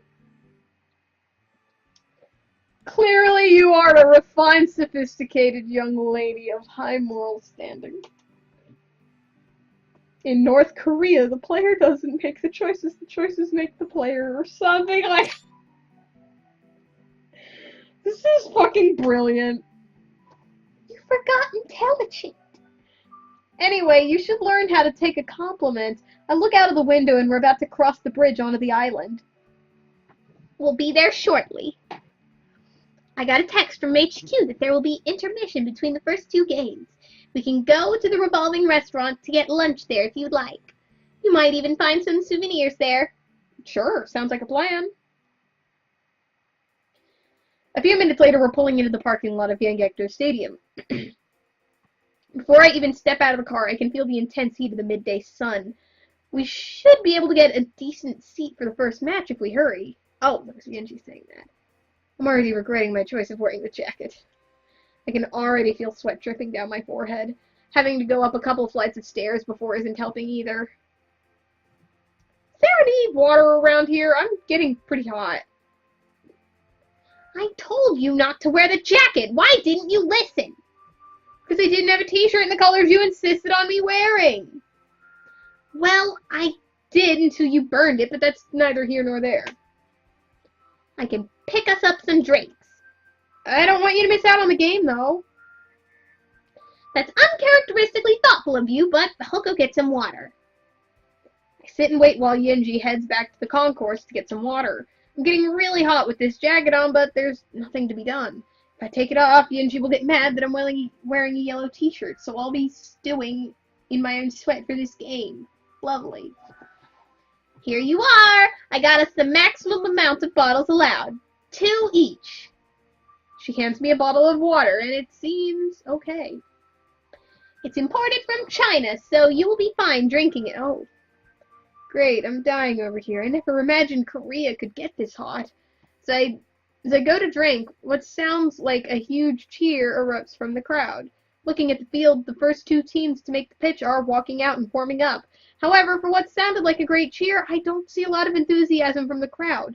Most are sitting and chatting or reading or something. Recorded crowd noise? I'm sorry, come again? That cheer that erupted, it was from a recording. Everyone here is pretty much staring at their feet. Yes, well, the PA worker was just trying to pump up the crowd. Yes, pump the crowd up by prompting them to cheer the teams entering. It's quite normal. They'll be starting the match soon. Care to place a wager? Seems highly unfair. I know nothing about the teams playing. How do I know which one of the teams doesn't have some kind of star player? All the players on the team are Korean. I meant, how do I know if one of the teams has a superior player? Sounds to me like you're afraid of making a wager. I don't mind betting when I have an idea what I'm betting on. We aren't wagering much, just who picks up the lunch tab. Fine, you're on. Who's playing again? Kid Wancha Sports Club is acting as the away team, and they are all in white uniforms. Amrokanaga Sports Club is the home team, and they're in the green jerseys. Anything else you can tell me about the teams? Amrock Gang is the team owned by the Ministry of the People's Security. They're usually very good and have won many league titles. Kigwancha is from the city of Sinuj and shares a border with the Chinese city Dandong. They had a streak of league titles in the 1990s, but haven't been as good since. So I just pick the team, and you get the other, and whichever team loses, that person buys lunch? Yes! Now hurry and up before they kick off. Maybe Kigwancha has some of those banned Chinese Olympians. Although, Rock Gang is owned by the government security group.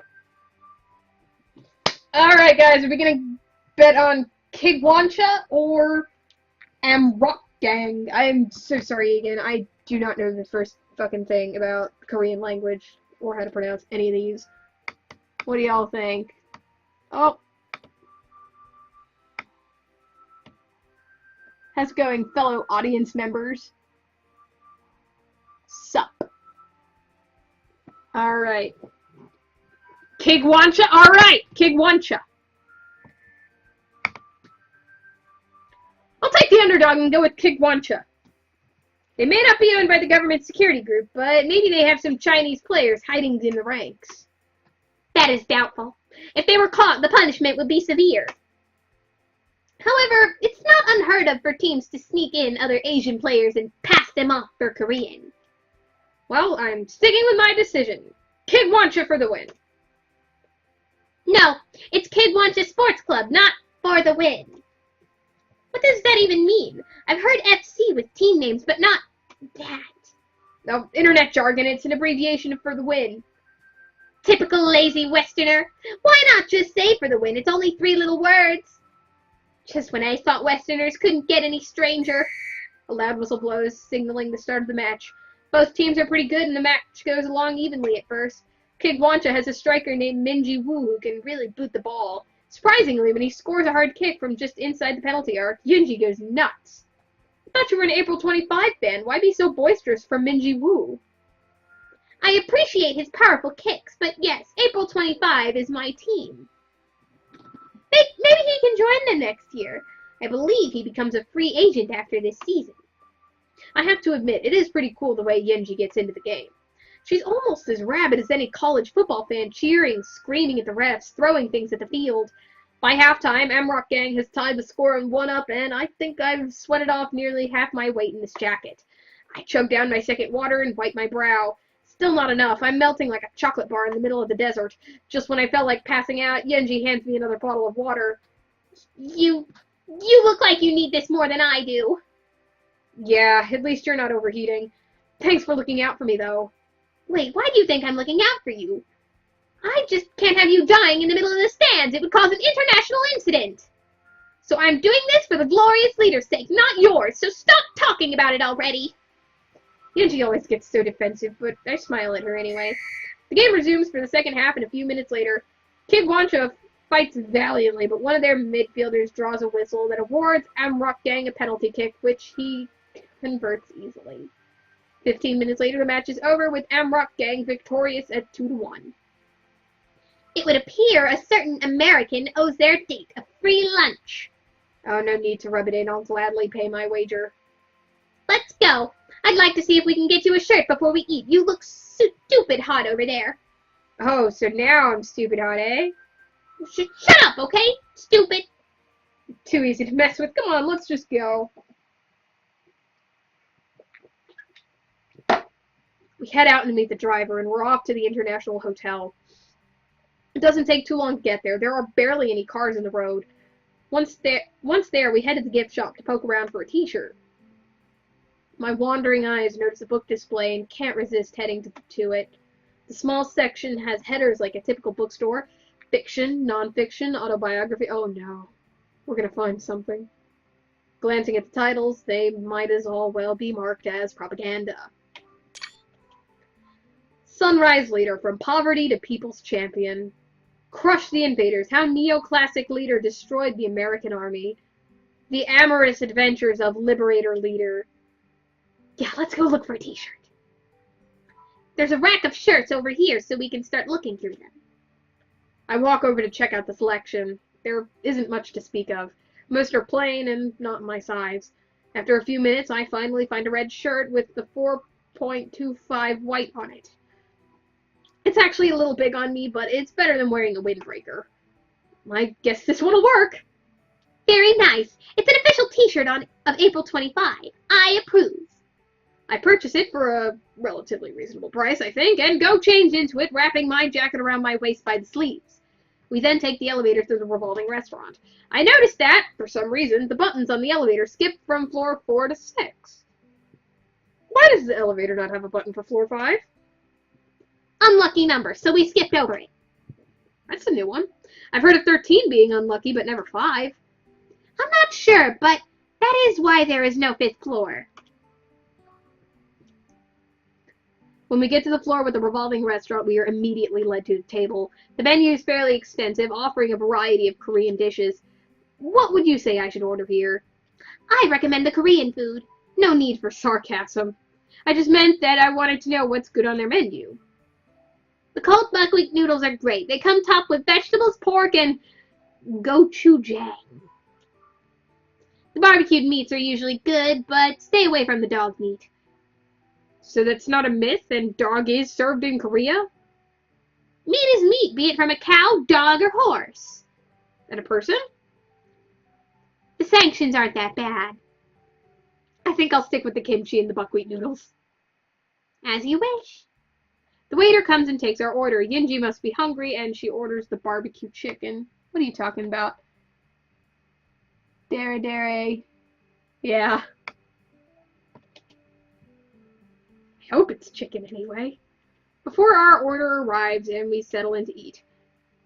How does it taste? Is it any good? Oh, we got a CG. Thinking about it, I've had far better, but it's certainly plentiful. It sort of makes me feel guilty, though, considering the lack of food I've seen. It's good, though the kimchi you made me was much better. You liked my kimchi that much? You flatter me. My kimchi can't compare to this 5-star cuisine you are eating now, so please do not say such things. Didn't I tell you to learn how to take compliments?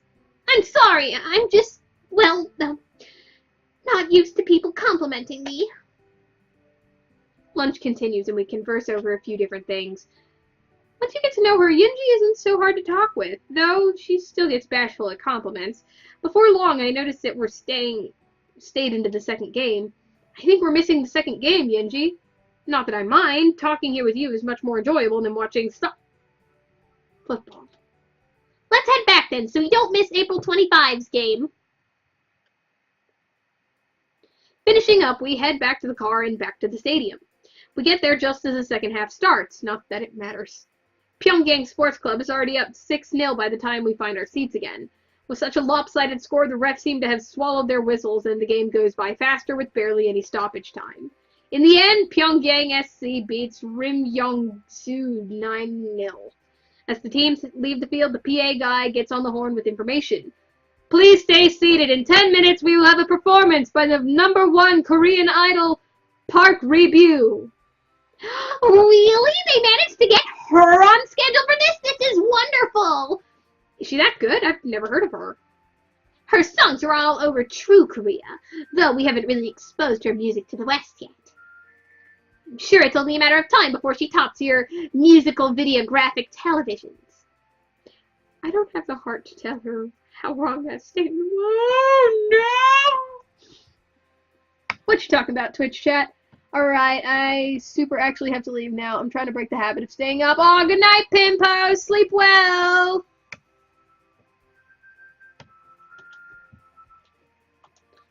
Beyond the fact that the channel hasn't shown music videos since the 90s, that is. Well, I look forward to it then. A few minutes later, a makeshift set has been put up and the idol has been brought out. She's cute and decked out in obvious Korean attire, complete with a Glorious Leader t-shirt. The music kicks in, and it's definitely rough. The sound quality is like something off of an old phonograph. And when her cue comes, Park Rebu starts singing. 99 Soviet balloons floating in the Korean sky. Another splendid hit song penned by the Glorious Leader. This song is basically as old as the guy. I mean, this was a huge hit, you know, in Germany, 1983. What, did he write it as a baby? In German? Oh god, the singer is even wearing the same jacket from the original music video. I don't know why you keep doubting Glorious Leader's songwriting ability. There's no way he'd borrow a song from the West for our idols. Well, she's a pretty singer, and I guess they say copying is the biggest form of flattery. Although I wouldn't exactly call this rendition flattering. If they could update the sound equipment, she might sell in the States. I suppose a goodwill tour by her would be good for the world. It might brighten up the spirits of others to see the top Korean idol perform. I just nod and smile. I don't think she actually knows that the rest of the world has been leaving Korea behind. For decades, it appears from the look of their pop idol. Park Rebu performs 3 more songs, all covers of popular 80s songs, before finishing up her set. To her credit, she does have the audience eating up from the palm of her hand. Although half of these people look hungry enough to eat from my hand too, or just eat my hand if Yunji wasn't here. When she bows, I feel like I hear the crowd cheering in earnest for the first time. Time for the main event then. You said this was a friendly, right? Yes. April 25 is hosting Urchin FC from Mongolia in their friendship game. I don't know how the level of competition, but April 25 is a premier-rated team. So, what's your bet? After my last crushing defeat, maybe we should just enjoy watching this one. Fair enough. Looks like the first match of the day was the best of the lot. April 25 is clearly the better team on my field, scoring 3 goals in the first 10 minutes. By halftime, it's 5-1, and April 25 has already sent in the substitutions to lessen the damage. Guess this match is pretty much settled. Yes, but I'd like to stay and watch it until the end. I don't get to see many football matches with my work in the military. It's really nice to go out, and I've had a nice time with you. Hey, I've had fun too, so sure, let's stay and finish watching the curb stomp. The second half seems to fly by as April 25 decimates the Mongolian visitors. Once the score settles at 8-2 for the final, we walk back into the car. It's starting to get dark and Yenji yawns and we sit down to go home. Feeling tired? A little. You wouldn't mind if I took a nap, would you? Not at all. Oh, is she gonna take a nap on our shoulder? A few minutes later and she's nodded off. A few more minutes later and she's nuzzled her sleeping head on my shoulder. I knew it. That's so cute. On one hand, it's nice. On the other hand, she started to drool. Oh, God, I could have a worse day. I feel my eyelids getting heavy as well. After what feels like no more than a minute, I'm snapped awake as the driver slams on the brakes. We've arrived home, American pig dog! I nod and gently nudge Yenji. Hey, Sleeping Beauty, we're back. Thanks for letting me nap. I should be able to get dinner together. Sounds like a plan.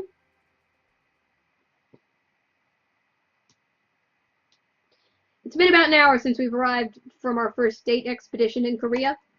Yunji has insisted on cooking dinner for everyone, and Jung is in her room writing in her diary. I'm sprawled out on the floor, just staring at the ceiling. It's gray, and it looks like the roof may have a leak in the top, as I think there's some mold damage. To be honest, I'm a bit bored. I heard that Korea had a thriving nightlife scene. Oh, you heard about the wrong Korea song. Apparently, it's all in Seoul, which Jung and Yunji call the occupied area of their country. Oh no! It appears my friends are from the northern half of the peninsula, and Pyongyang is anything but a nightlife paradise. Quite the opposite. There's pretty much what amounts to a curfew law here, so instead of knocking back with a few ladies, I'm staring at the ceiling. Sighing, I figure I'll go say hi to Jung and make my way to Yunji's room, where I knock on the door.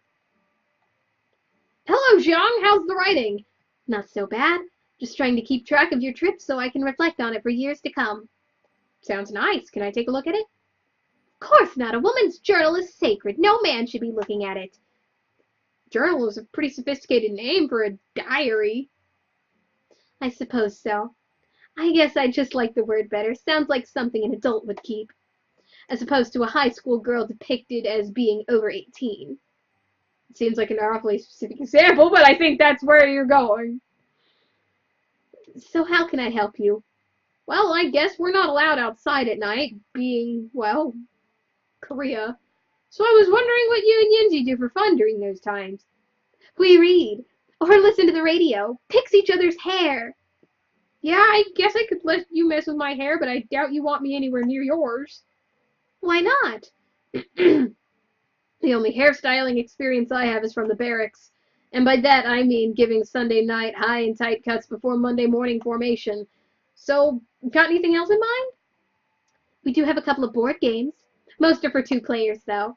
But I think we do have one of our parents had when we were growing up. We could all play it together. It's been a while since I played a board game. I guess it could be fun. You don't sound too enthusiastic about the prospect. Oh, it'll be fine, unless you're really feeling a buzz cut. I'd rather not look like a boy. Like anyone would mistake you for a boy. It's not like you. It appears that UNG has snuck up on us while we were talking.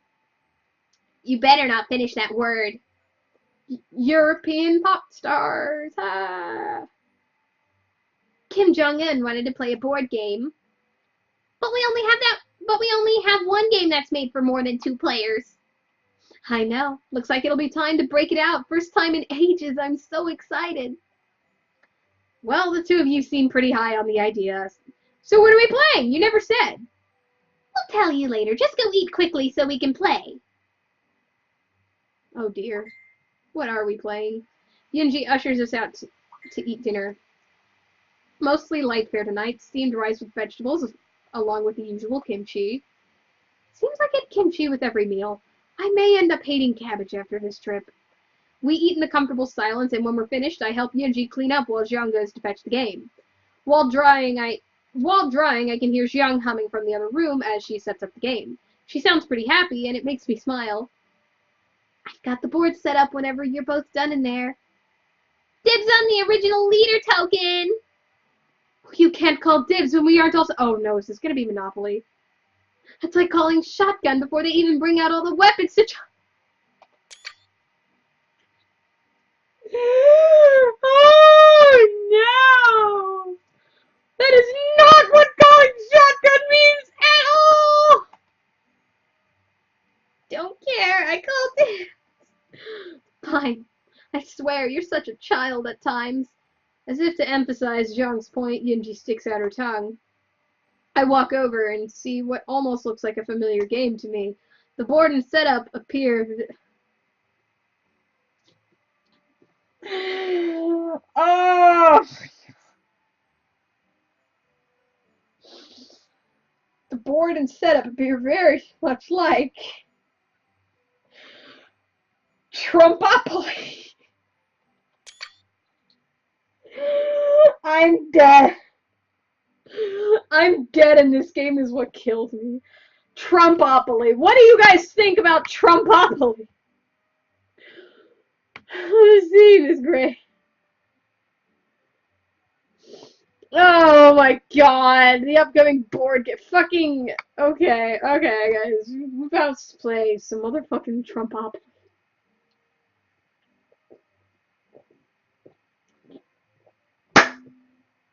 Who the fuck is ready for some Trumpopoly? God damn! The property buying game based on purchasing overpriced hotels in Miami. Upon closer inspection, I find out just how different the game really is. Stay, Democratic People's Republic of Korea, the game of annexation. Take over the leadership of countries oppressed by capitalism and convert them to the way of the one true Korea. Wow, I've seen alternate editions of Trumpopoly based on college campuses and popular movies, but this has to be the most offensive ripoff I've ever seen. As future representatives of the one true Korea, this game is vital to learning how to liberate the world from the shackles of capitalism. Not sure I can agree with that statement, but seeing as there isn't much else on the docket, tell me how to play. The money over there is called the leader's trust, in which he entrusts us to use to buy influence in the world. You roll and move your token, and when you land on a country, everyone pitches in their share to purchase sovereign ground for a Korean embassy. When you own all the countries in the color block, you can start placing consulates. Once you have 4 consulates in a country, you can trade them in for an ambassador, and when all the countries in a color block have ambassadors, you convert them into cabals. Then comes the fun part. When all the countries in a color block have cabals, you roll the Korean occupation dice against the foreign government dice. If the Korean dice roll is higher than the foreign dice roll, you successfully lead a coup d'etat, taking over that region, converting that block to Korean property. You get a bonus to your roll, and the more converted the color block, the lower the bonus, as it's harder to get stubborn countries to turn. This is not the spirit of Trumpopoly at all. In fact, it's a little frightening that the point of this game is to lead coups against friendly capitalist nations. Not to mention the other factor. So tell me, what are the victory conditions? Convert all the color blocks on the board to Korean control. Seriously? I thought the original Trumpopoly took forever to play. The victory conditions for this game are practically unreachable without playing for hours on end. Well, stop whining, Yankee Doodle. The average playing time is only a mere 17 hours. Oh my god. Not counting bathroom and meal breaks. Sorry, that makes it 19 hours. Not really gonna play for 19 hours straight, are we? Maybe we can play a shortened version tonight. Stop after a couple hours. After all, we need our sleep so we can be energized for tomorrow's date. You guys know that's not how you use that word in America. And here I thought no soldier would complain about going out on dates with 2 girls. You're not one of those, how do you say, don't ask, don't tell, are you? First of all, no, and we did away with that policy back in 2010. I guess I just find it surprising that you want to call all our outings dates from the get-go. You worry too much. Now, are we going to play or not? She grabs what I can only assume is the original leader token and places it on the stay square. Here are the other tokens. Pick whichever you'd like. There's a Korean flag on a pole and a bowl of kimchi, another leader figure, a nuclear warhead, and what appears to be a blob with a muzzle. Guess that token slipped past quality control. I bet a lot of this game slipped past quality control. I guess I'll take the bowl of kimchi. Great. I'll take the unified thought bubble of the Workers' Party. You mean that blob is actually supposed to look like that? Please kindly refrain from insulting a token of the Workers' Party. Oh, sorry, my bad. We roll off to see who goes first, and Yunji gets the honor. She does so and moves her token. Uruguay. Okay, everyone. Chip in your share so we can secure the embassy space. Come again? We have to pay? We explained this earlier. The money is communal from the leader. We all have to pool in equally to get what we want in all the countries. But that means at the end of the game we'd all have the same amount of money. Of course we will. Don't be silly. We're all equals in the eyes of the leader. Now fork over some cash, Yankee Doodle. Would you mind not calling me that? Are an American, right? Yankee Doodle Dandy? I don't think they even sing that in elementary schools anymore. Anyway, it's my turn, and I stop at Rhodesia. Everyone kick in. Did the makers of this game not know that Rhodesia isn't a country anymore? How old is this game anyway? A minor detail, but there aren't many other nations nearby worth annexing.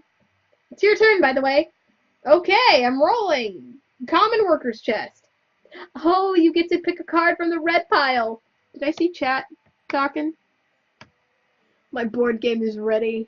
Oh my god. Wonder. Yeah, no kidding. Okay, then the card reads, the leader needs everyone in Sweden.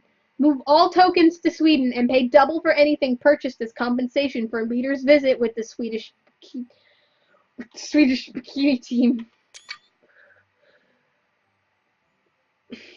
This game is made of gold. I don't think there really was ever a Swedish bikini team. This is just a beer commercial gag. But I've heard that rumor as well, as if women would objectify themselves in small amounts of clothing for the pleasure of men. Oh, you're one to talk. Those skirts don't leave much to the imagination. She hops up faster than a lance corporal trying to avoid duty. Stop looking! Purple suits you really well, Yunji. They're not purple, they're lavender. Why am I explaining this? Good question, because it's your turn. We continue playing like this for hours. Opportunity card. Go directly to Yodok for getting intoxicated and failing to secure an embassy in Greenland. Again? I swear they put 10 of those cards in this set. And ours. How could you fall for that role to take over the Norway, Sweden, Finland bloc? Those pesky Finns. It's their fault with the Spokia phones and the Santa Claus backing. And ours. Xiang! Xiang, wake up! Oh, no need to shout in my ear, sister. After what seemed like an eternity, we finally decided to finish up. God, can we please stop? It's 1 a.m. We still don't have enough to buy embassies in the Mexico, Canada, USA bloc. The leader in this game sure doesn't mind taking back his seed money for his own purposes. That pay for the leader's memoirs card is brutal. I think we can stop now. Besides, it looks like Yunji is out cold. Yunji is on the floor, curled into a ball, snoring away. I try to nudge her awake, but to no avail. She's down for the count. Think you can carry her to bed? I'll put away the game. Sure thing. Good night, Xiang. Pleasant dreams. I kneel down and gently get my arms under Yunji, lifting her off the floor. She's pretty light. Well, it's not exactly like she's carrying around much. I walk her to her room and put her on the bed and pull the blanket over her as she mumbles something in her sleep. Death, America, pig dog. Love you, North Koreans, too. One Korea. Idiot. I can't help but smile as I head back into my room and lay down for the night. Maybe we can do something other than attempt to subterfuge our foreign governments via a bad knockoff of a board game tomorrow. This is fantastic. What do y'all think? In my shock at the loud alarm, I have jumped out of bed. Okay, more like I fell out of the bed, actually. I have to mess with my phone a bit to get to the alarm to turn off, and the bright light coming from the screen is blinding at this hour. I don't even know what time it is, and it looks like my clock is out. It's pretty dark inside, too, actually. Trying to turn on the lamp does nothing either. Checking my phone again, I see that it's 4:47 in the morning. Must be another one of those infamous power outages.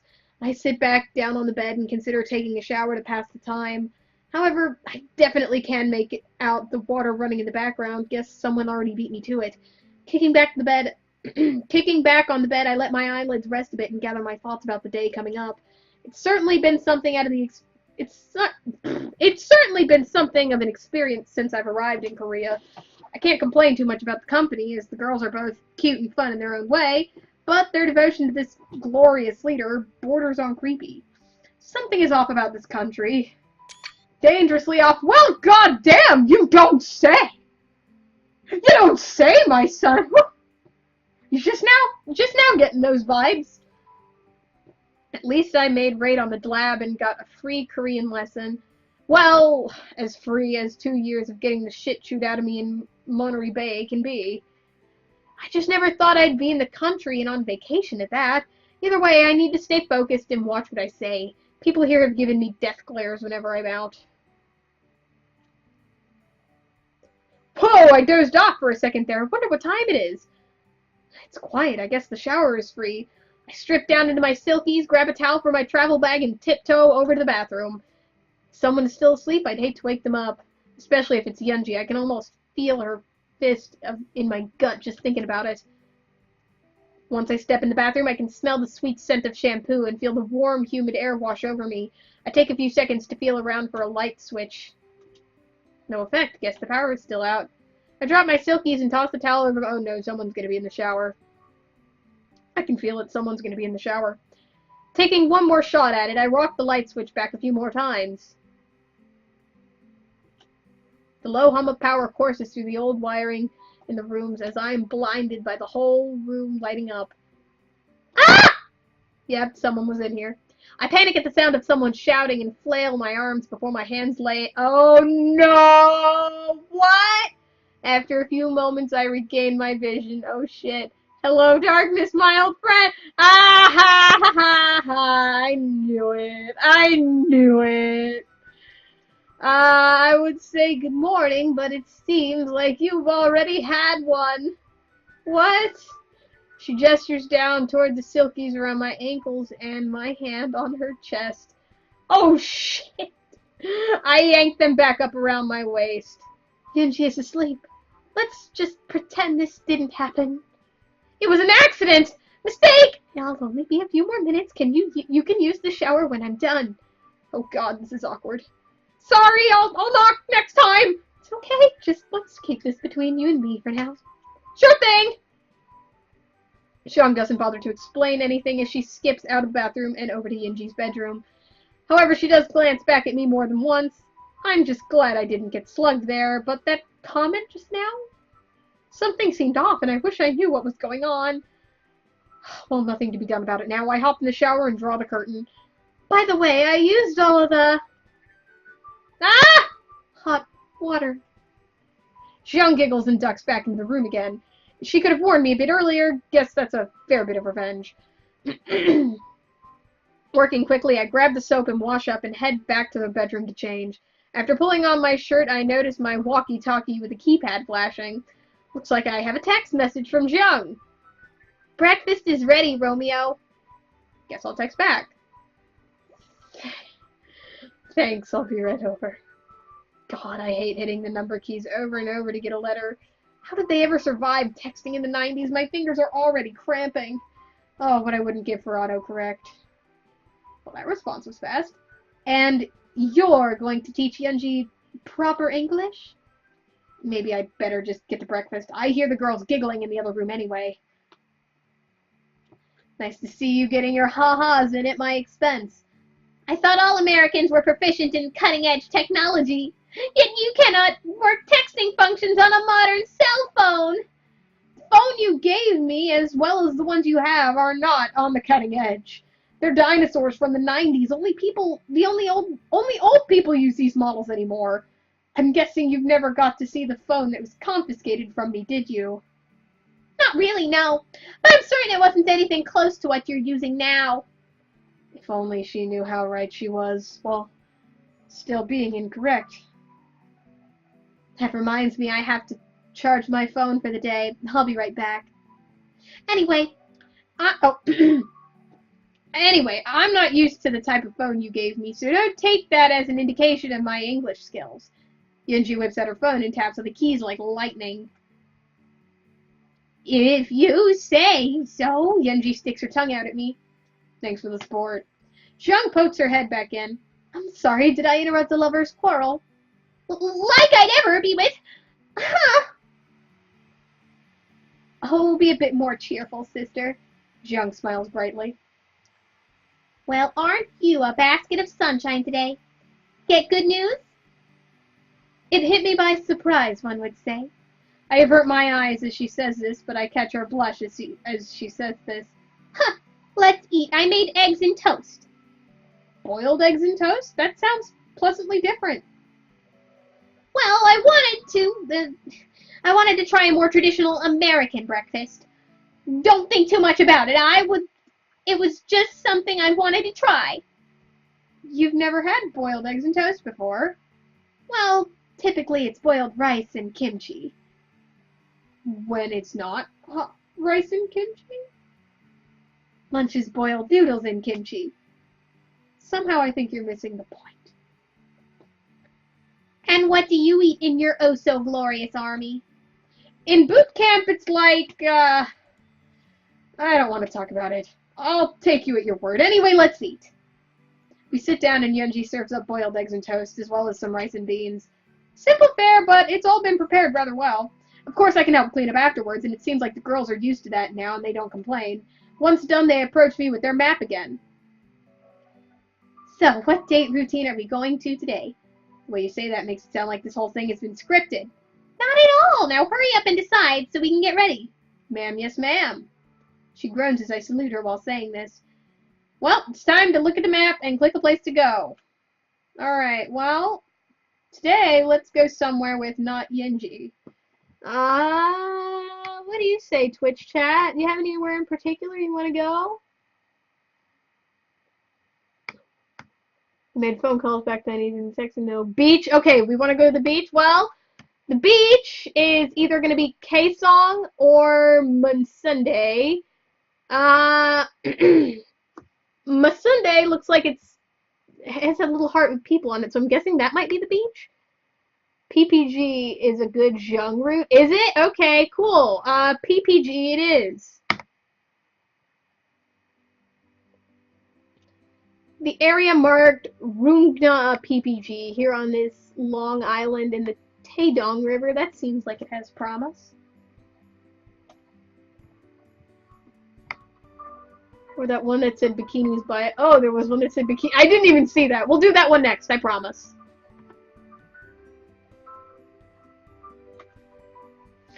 I will be your guide for this trip, so please make sure you have what you will need. You will want your phone and wallet. Make sure to have money with you.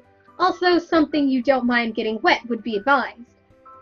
Meanwhile, I will secure some paper bags. Paper bags? I can see needling money and wanting to take photos, but are we going to bring a sack for lunch or something? Oh no, this is a different sort of preparation. No need to worry. Yunji, do you have an idea? I'd rather not talk about it. There's a reason she's taking you there and I'm not. Oh, is this the beach? Is this the beach? Okay.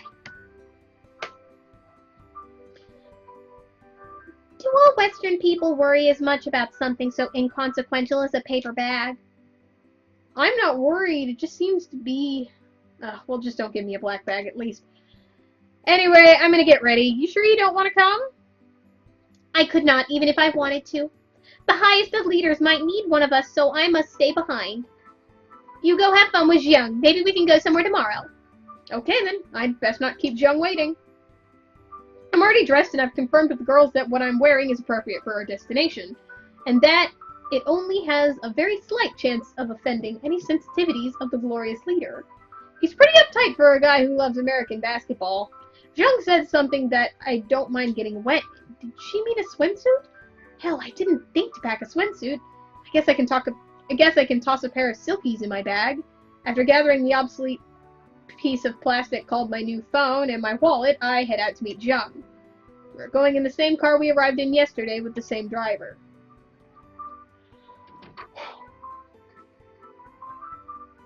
Thank you for joining me on this trip today. It won't take very long as we'll be heading into the Pyongyang proper. You'll even be allowed to see the outside of the ride. We'll even be able to see outside on the ride as soon as we leave from here. Well, that's a bit of a relief. I hate not seeing where I'm going, especially after that hazing incident back in Boot. I don't think our company is allowed back in San Diego after what our superior officers did to us at NCRD. Like, it was my fault the drill sergeant didn't know that I slept commando. Anyway, I was afraid you and Yunji would get annoyed with me just staring at you time we take the car. You were staring at us? I couldn't tell. There wasn't much else to look at with the windows covered and that divider in the middle of the seats. Not that you're bad to look at. I mean, you look nice today. You looked red. Are you sure you're feeling well? Of course! It's nothing, really. Well, if you say so. Man. Classic Kim Jong-un. Classic.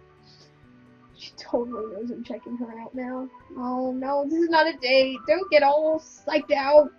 Today's just a casual day, totally normal trip alone with a really pretty girl. Oh, I mean, this is totally a date. Alright, logic time. Truth! I stated that she looked nice. Truth! Jiang merely asked if I was well, so it didn't interrupt our day. Truth! I'm freaking out for nothing right now. Conclusion, Jiang thinks I'm an idiot. Sorry, I'm really not good at these sort of situations. That's okay, I think I understand. You are, as they say, inexperienced with the ladies. Wait, did Jiang just... Before I can say anything else, the car hits a bump. Ah! Jiang giggles a bit at this. Stop being so nervous. Your taste in musical attire aside, you're just fine. I really liked that t-shirt, you know. Oh, just let it be. She pats my hand as she says this. It's both comforting and nerve-wracking. Is this really a date? I thought I was just here for sightseeing, and yet I feel every moment I spend with these two I'm being sized up for something. This feels like more than just simple sightseeing. Maybe I'm overthinking things. Perhaps Koreans are just this friendly and familiar. Oh, thanks, John. That makes me feel a lot better. A few minutes later, the partition between us and the driver comes down. I'm able to actually see where we're going, and I instantly regret it. The road we're driving on is a little more than crushed rock and gravel. I've seen better paved roads in the backwoods of West Virginia. I guess that explains the rocky ride, although I can't complain about the effect it's had on the view. Unfortunately, it's also giving me a headache. Are you sure you're okay? You seem to have a pained expression. Just a mild headache. I've had worse. Private Henderson's snoring in the bunk below me used to give me migraines. I understand. Sometimes Yunji talks in her sleep. Really? That doesn't sound too horrible. It is when she's shouting drill orders at 2 a.m. Oh yeah, that would suck. Anyway, once we get there, we'll get you some water and then maybe a nice walk to clear your head up. Yeah, that sounds good. Before long, we're crossing over to a bridge to the islet in the middle of the river. This is the Chongryu Bridge. Its name celebrates the Chosun Dynasty, the longest-lived dynasty in Korean history. Founded by General Yi Sung-gi in 1392, the dynasty, also sometimes called the Yi Dynasty, lasted over 500 years into 1910. It ended then when the thieving Japanese, excuse me, annexed our country. Sadly, much of the political history was centered around Seoul in the enemy-occupied territory to the south. The bridge, unlike the back roads, is actually in good condition. Wow, the bridge appears to be in really great shape. It's paved well and everything. Such a funny thing to say, but yes, the bridge is in good shape. It was given a major renovation that finished in 2004. Well, that's probably enough history and infrastructure for this part of the trip. Could you give me an idea where we're going? Like, what does PPG mean anyway? I'm pretty sure it means Powerpuff Girls, son. Oh, you did not know? You should have asked. PPG stands for the People's Pleasure Ground, and it's in the People's Pleasure Ground?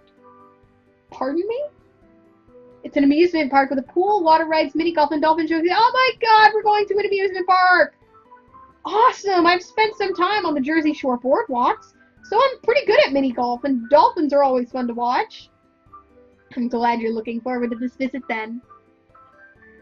Did you want to go to the dolphin show first, or maybe mini golf? We can also go on some water rides and normal amusement park rides, too. There's also an arcade. I think we'll be able to do a lot of these. Let's start with the dolphin show. Okay, I love dolphins. They're so cute. They remind me of the glories.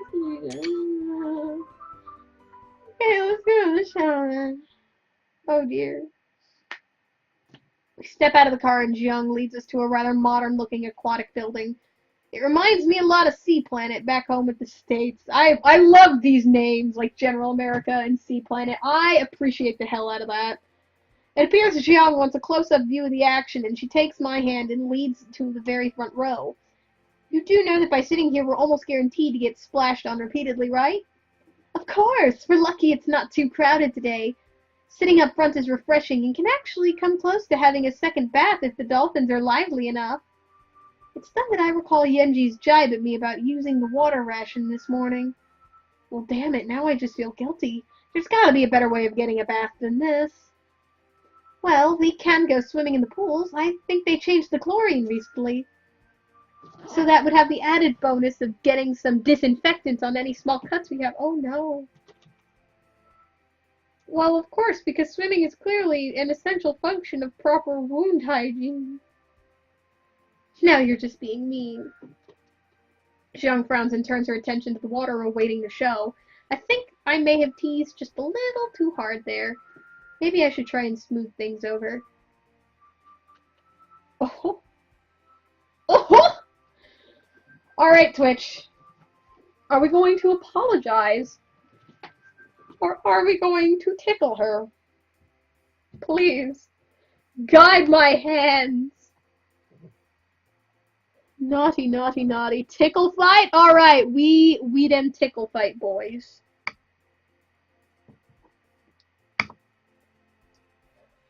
I think I need to do something much more than just a simple apology here. Jiang seems to be comfortable with grabbing my hand and leading me around. I think I saw somewhere that tickling was something people still do here. Maybe that'll lighten the mood, or she'll slug me, but hey, that's progress too. Hey, wait, are you... Ha ha ha, I'm not even gonna try. Stop that, I'm so ticklish, no! Some people in the audience are staring at me. At least it got Jiang laughing. You probably shouldn't have done that. Are you angry? Not really, it's just, well, you're not Korean. Yeah, I guess I am the whitest person since... Well, I got in trouble for finishing that sentence when I was stationed in Fulda. But it got you to smile, so I don't really care. You like my smile that much. Stop blushing, idiot. Play it cool. You've got a real pretty mouth. Thanks. Oh, damn it. Why do I suck at complimenting girls? Hey, I think the trainers are coming out at this completely unplanned, opportune time, so that I don't follow up with a stupid statement with an even stupider one. Even though I think I just did anyway. Damn it. You're kind of cute in an awkward way. Relax, I don't bite. The trainers come out with buckets full of fish. Not long after a parade of dolphins swims out into the main viewing area. They look pretty healthy. Actually, they look better fed than most of the traders. Aren't they a sight to see? Yeah, really. They're so scrawny I can see their rib cages. Pardon? I'm not sure I know what you meant. You can't tell just by looking at them? They don't look like they're eating properly at all. It's a miracle they don't faint into the water on the spot. I don't understand. They appear healthy to me. And so majestic as they move through the water. It's breathtaking, this spectacle. More like a heartbreaking spectacle. And there they are, just handing perfectly good fish to the trained animals, while they themselves probably barely got enough food for breakfast. Wait a minute, are you talking about the trainers? Well, yeah, what did you think I was talking about? I thought you were here to watch dolphins, not people. And the trainers are certainly fine. It's been documented on the news how Glorious Leader makes sure they are kept strong enough to train the dolphins properly.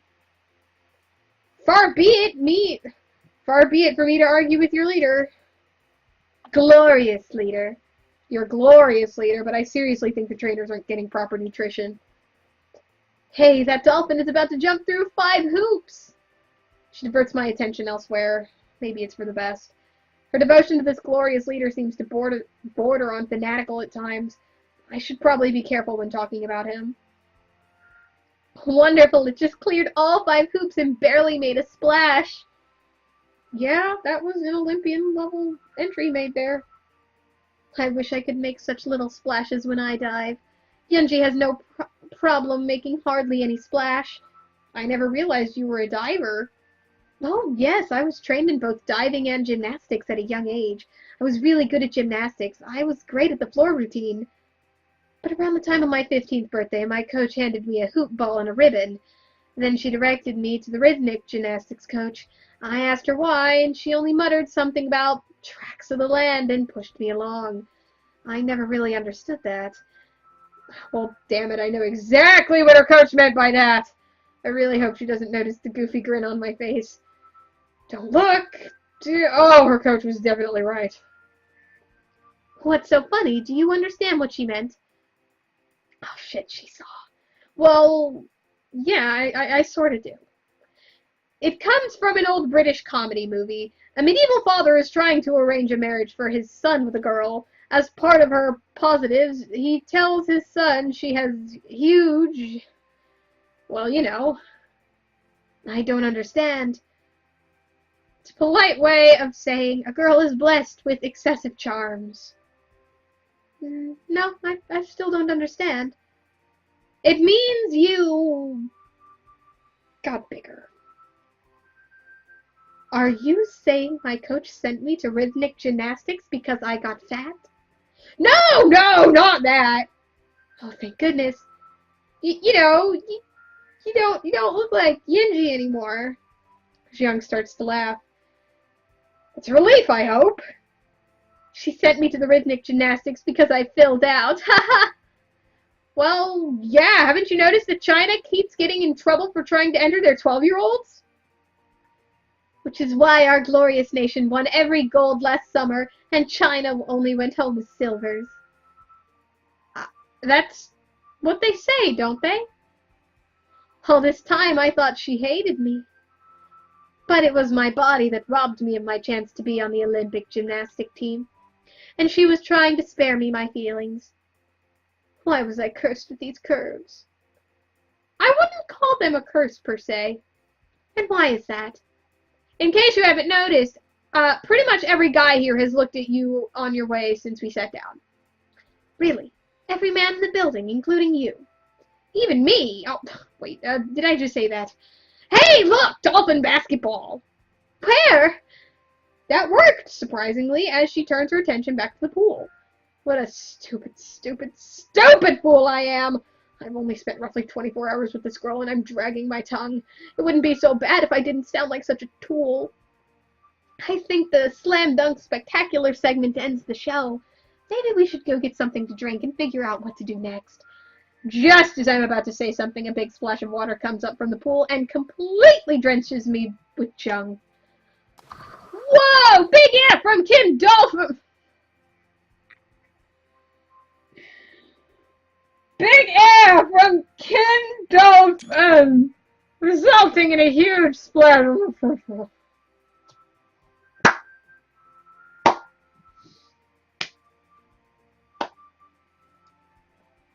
This game is fantastic. This game is fantastic. Glorious Leader won all of them. Most fit person in the country. Ah! Hope you brought some towels. Well, I guess this was bound to happen by sitting in the front row. Yes, very refreshing, isn't it? That's one word for it. After a few more dolphins proceed to use their snouts to dunk balls through hoops, and subsequently drenching Mi Zheng and some other people in the front row again before the show ends. Let's go for a walk around the concourse to dry off. Maybe you'll see something you want to do as we go. Sounds like a plan to me. We walk outside in the bright, relatively warm day. As we make our way around the concourse, we come upon some rather large crowds. At first I think it's for a show or a ride, but we're actually near the main gate. Getting closer, I think I can make out what appears to be a limousine near the entrance. The people seem to be watching it with curiosity. Looks like a VIP has arrived. Got a stretch near the gate. Let me see if I can get a closer look. After she bends, jumps, and contorts herself for a couple minutes, she turns back to me. That's the personal vehicle for one of Glorious Leader's top trusted advisors. He must be here to have a day at the park as well. From what I can make out, the hushed voices of the crowd, I don't think he's here for just the roller coaster. This is his third time here in just over a week. He must be promised to one of the girls. Testing out the milk to purchase a chosen cow, maybe. Likely they don't call this the party's pleasure underground for nothing. Guess a few of the girls have reached an age of leaving Kipunjo. Hush! We have a Gug Oija over there. Whoa, he's with a pretty Korean girl. Maybe he scored a favor with the party and got access, too. As soon as I figure out they're talking about me and Zheng, I look over in their direction. Before I can go to them, they see me and they scurry off into the crowd. Hey, Zheng, what does the word Kipunjo mean? Her expression darkens at the mere mention of the word. Where did you hear such nonsense? Tell me now! Nonsense? I don't know. I just heard some people over in the crowd just now mention it. Something about girls leaving the Kipunjo and the guy in the limo visiting. If you see them again, point them out to me so I can have them all dealt with properly. Such filthy slander should not litter the air of happy places such as this. I think I'm missing out on some vital intel. Mind sharpening my sword? Your army uses swords. No wonder we won. But, wait, you couldn't have one here. It would have been confiscated. Sorry, just an expression meaning, please explain so I know what you're talking about. Understood. There's a filthy rumor that the Glorious Leader keeps a large battalion of beautiful girls for personal use. That he uses them for entertainment up to and including sexual favors. And that he also rewards high-ranking officials and guests with access to those girls. It's a filthy lie, though. How do you know it's a lie? No offense meant, but most world leaders find themselves with pretty girls. I mean, just ask the Italian Prime Minister, that man, knee-deep. Your false leaders are much less faithful than the Glorious Leader. He has been happily married for years now to a gorgeous woman who has birthed to him 18 kids. Oh, that can't be right. As I recall, he hasn't even been married that long. Taking into account the human gestation period of 9 months, there's no way the two have had 18 kids together. Unless she gave birth to multiple sets of twins and triplets. It does seem unlikely, but that's what we've been told. The media has insisted that Glorious Leader is the most fertile man in the world. That's intel I never needed to know. Anyway, I think I get it. Want to go on some rides or play some Midway games? Oh, the Midway sounds good. I'm getting a little hungry, so we can visit a food cart there. Let's go then. We head over to the Midway area, and I'm a tad surprised. For all the anti-American rhetoric I've heard and seen, the Midway reminds me of a southern carnival. Cheap food carts and games that are likely rigged against you winning cheap prizes. Since Jung said she was hungry, I started to look at the food carts. Anything you can recommend we partake of from the vendors? They're all equally good. See if one of them strikes your fancy. Reading the signs, I get the feeling my options would leave a lot to be desired. Just about every vendor is a kimchi vendor. Some claim theirs is made differently or add a different ingredient. But in the end, it's all kimchi and noodle vendors who also offer kimchi. Well, except for that one guy who appears to be selling mystery meat on a stick. I think we'll skip on that one because I see tails still attached to the so-called meat. You Koreans really like your kimchi, don't you? It's easy to make, store, and is delicious. I believe the vendor over there has the best kimchi here if you care for some. When in Rome, do as the Romans do. Silly, we're in Pyongyang. When in Pyongyang, eat kimchi. She giggles as we walk to the vendor she pointed out. I let her walk up and order first, and then I place mine. This way I can pay for both servings and maybe smooth things over. When Jean goes to the protest, I just shrug my shoulders at her. I hand the vendor a $10 bill and get back a fistful of coins. They're all euros and from different countries at that. Guess I should start a collection. I also have no idea if I just got a good bargain or completely fleeced. Can't help that, though. We sit down and we eat our meal. How is it? Honestly, I've had better kimchi in the States. It's fairly bland and lacks seasoning. A bit too watery as well. It's okay, I guess. Yunji's was way better, though. I'll have to tell her that you liked her kimchi a lot, so much that you thought it was better than a professional vendor's food. She might make it for you every day. I hope not. I might never eat cabbage again if that's the case. Want to go on some rides after this? Yes, let's do that. There are some that I've been wanting to go on. We finish up eating and we head toward the main attractions area. You can find most of the rides here at any theme park in America. First, we go on the Tilt and Swirl. Whee! Oof. The Tilt and Swirl does tend to smash people together. I'm not complaining, as our previous conversation from the Dolphin show is still fresh in my mind. Only a couple minutes into it, and the ride suddenly stops. Just as the turn is abrupt and forcing me into Zheng. Our apologies, we've lost power. Please be patient, and it will be restored soon. Collective groans whisper in the tone, brokering, not again. Are you okay? Yeah! A bit perturbed that the power went out in the middle of the ride, but otherwise I'm fine. Comfortable then? Yeah, feeling pretty good. Are you okay? Well, you are kind of pushed up against me. Your perfume smells nice. Oh God, sorry. I quickly shift off of her in the seat and my face goes a little red. It's not like I minded. Zheng huffs. A few minutes later, the power then comes back on and the ride resumes as normal. That was fun! What's next? Bump'em carts. Bump'em carts! I love these names. I fully approve of these knockoff bootleg-ass names.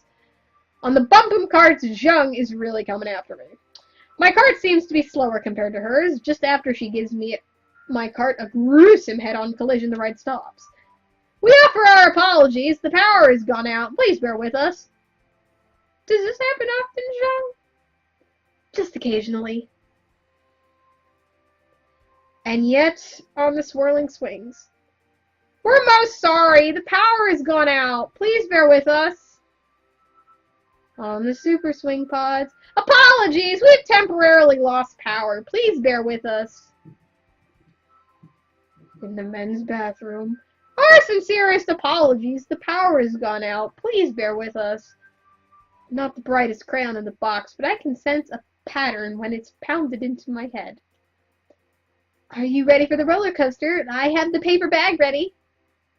Is that why you insisted on bringing one? In case I puked on the ride? I mean, I've jumped out of an airplane at 13,000 feet. With nothing but a parachute funded by a Congress that spent nearly $1 million on a soccer field for the Gitmo detainees. I think I can handle a roller coaster. That's what Yunji thought, but it didn't stop her from tossing her kimchi. Oops, I wasn't supposed to mention that. Is she sort of sabotaging my image of Yunji here? I wonder. We head over to the roller coaster and get on together. The ride is going smoothly. It's not overly death-defying, but it is satisfying. And we might even make it to the end without losing power. Hey! So sorry, but the power has gone out. Please bear with us. Yeah, my stupid thought.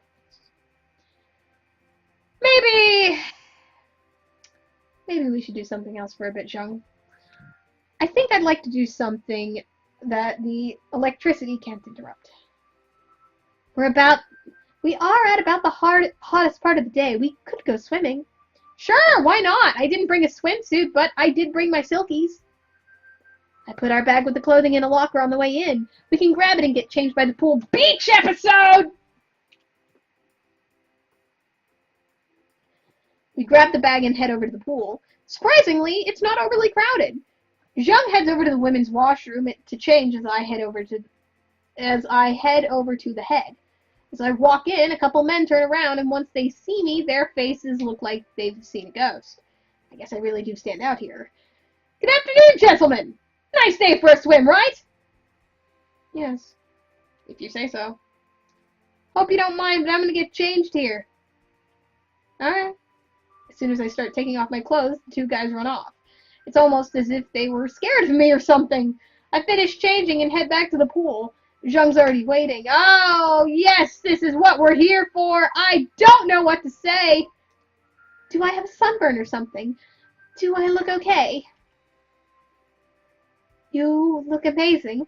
I was always told Americans are all fat slobs with guts of beer. But you're chiseled almost as well as the Supreme Overlord was in his prime. Thanks, I think. It's been a while since I've worn my swimming costume. Does it look okay? She twirls a couple times, and to say it looks okay would be giving far too much credit to the term. She fills out her swimsuit like a supermodel. I already feel my face getting red. You look... Is it that bad? You look perfect! Flatterer. She heads off to the diving board as quickly dives in gracefully. Yes, we're here for that. We're here for this. We are here for this, CG. Despite her earlier protests, she actually doesn't make that much of a splash going into the water. I follow up behind her and attempt to do a jackknife. However, that plan goes awry when I'm suddenly reminded that I've never taken formal diving lessons in my life. I do a total belly flop into the pool, splashing everyone in a 5-foot radius. In pain, I crawl out of the pool and sit on the edge. A few moments later, Zhang pulls herself out too, with a worried look on her face. You meant to do that. Are you okay? You went in right on your stomach. It stings a little, but, otherwise I'm fine. Your stomach, it's all red. She runs her hand down over my abdomen, and my face is flushed red. When we're done, make sure to see me, and I'll see about getting something for this. We swim for a while before finally deciding to head out to the midway again. Back on the midway, I decide to look at all the games being offered. They're pretty typical. The darts game features pictures of foreign leaders on them. I recognize the President of the USA as well as the Prime Minister of Great Britain. Over at the basketball toss, the background was a huge picture of the glorious leader. Standing next to him is a basketball legend from the States. Then I spot what I want next to that game. Here we go, Zhang. This one is right up my alley. Super Sniper? I don't think anyone has ever won that game. Break open the history book then, because it's going to need an update. Super Sniper involves hitting 5 targets with your single-shot pellet rifle. Of course, the gun is modified against you. It's just a matter of figuring that out. I hand over some cash, and I'm given my rifle already loaded. Inspecting the barrel, I note how the rifling has been tampered with to throw off the shot in a certain direction. With that knowledge in mind, it's a simple matter of compensating my aim. A couple minutes later, all 5 targets have been knocked down, and I have a game booth operator standing agape. That was amazing. With how you were aiming, I thought you'd miss terribly. I think the booth operator is asking you to pick your prize. The prizes are, really lame. They consist of a line of plush bears popular in the 80s for being colorful and having symbols on their tongue. I wonder what they could be. However, these look like knockoffs made in Mexico or China. Yes! I am sold. I'll take all of them. Too bad. Originals sell on the internet for 20 times their original value. I don't know what you're saying. I think these are much more valuable. Obviously, I'm going to need to give it to Zhang. So which one should I give? The two that look the best are the green one with a 4-leaf clover and a blue one with the crescent moon. Alright, guys. Are we green or blue? We them green or blue boys? Help me pick. Calling it a costume is a choice I thought I'd never appreciate.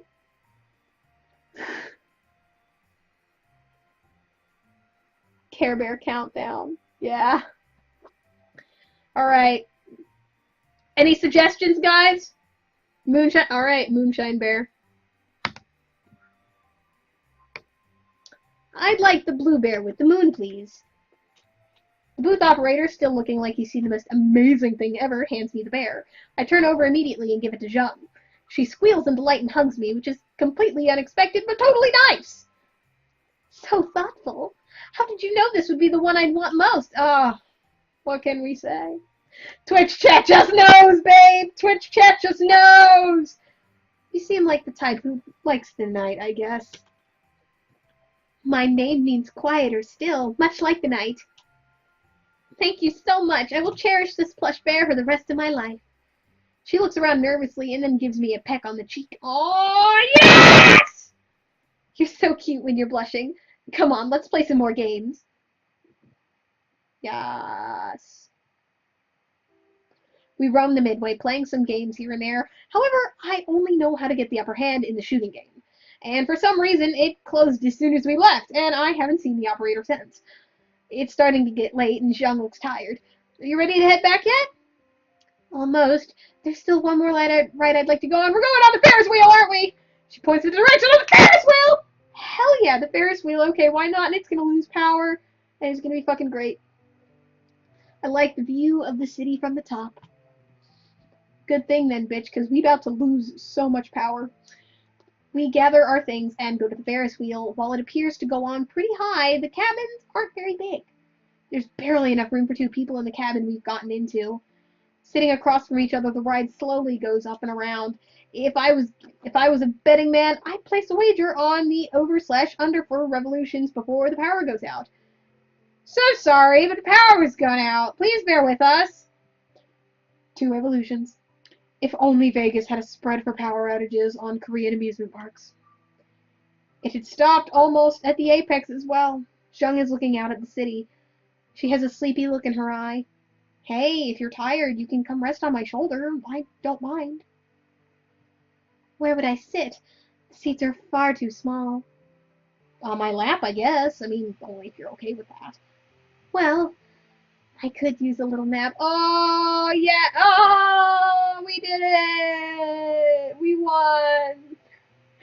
We won the dating sim.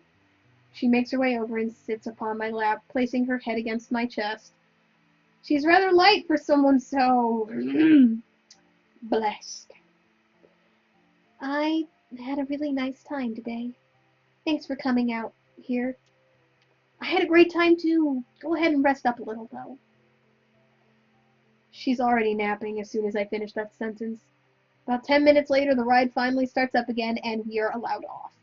I gently help Zheng to her feet, and we make our way to the parking lot. The driver greets us, and we get into the car and go back home. That was so cute. In the back seat, Zheng freely decides to continue her nap by resting her head on my shoulder. Not that I mind, of course. The partition is down between us and the driver. I'm pretty sure he's staring at me through the rear view mirror. I cannot speak. So I do the smart thing and just let her rest, though I'm tempted to stroke her hair. Before long, we're pulling back into the girls' dorm.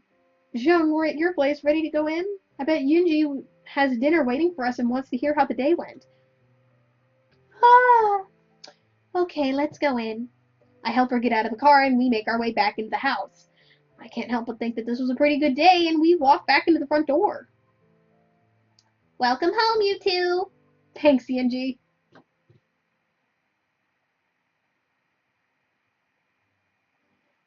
Third night here, second after having been out all day with my chaperones, or hostesses, girlfriends maybe? They sure seem intent on keeping me to themselves. Are they hoping to keep me here in Korea, or are they hoping I'll sneak them out? Neither seems very likely. Maybe I'm just overthinking this. Perhaps grabbing hands, calling outings dates, and falling asleep on foreign men is custom here. Yeah, I'm not overthinking things. Yeah. Speaking of thoughts, I think mine are about to be interrupted.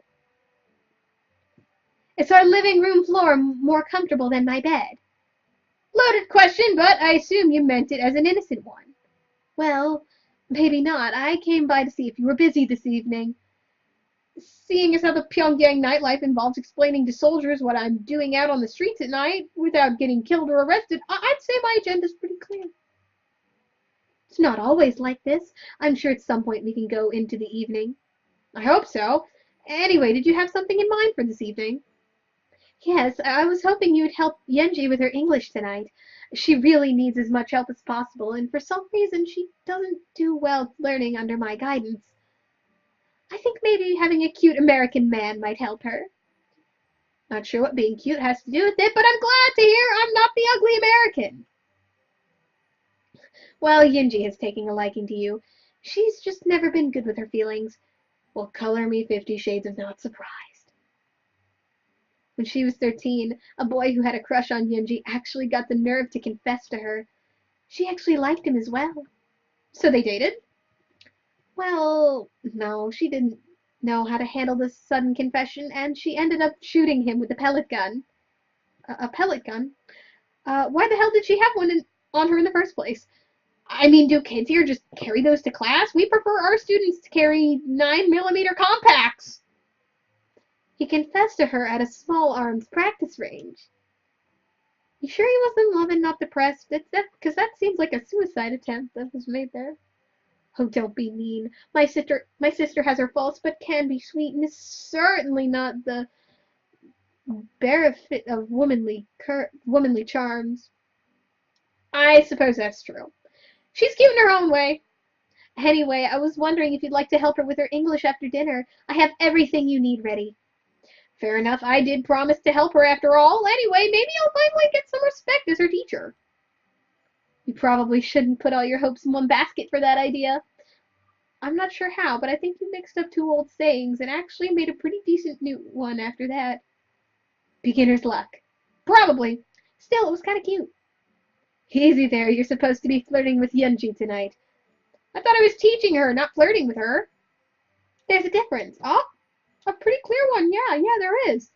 Maybe one day you will understand.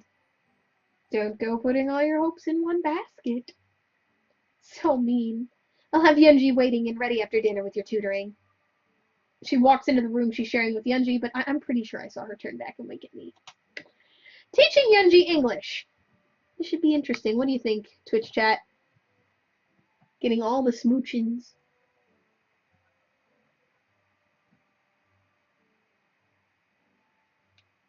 This is funny. Alright. Naughty indeed. Alright. Of course, giving a loaded gun to a gorilla could be interesting too, and at least he'd have the fighting chance that time. Better take a quick nap before marching into this battle.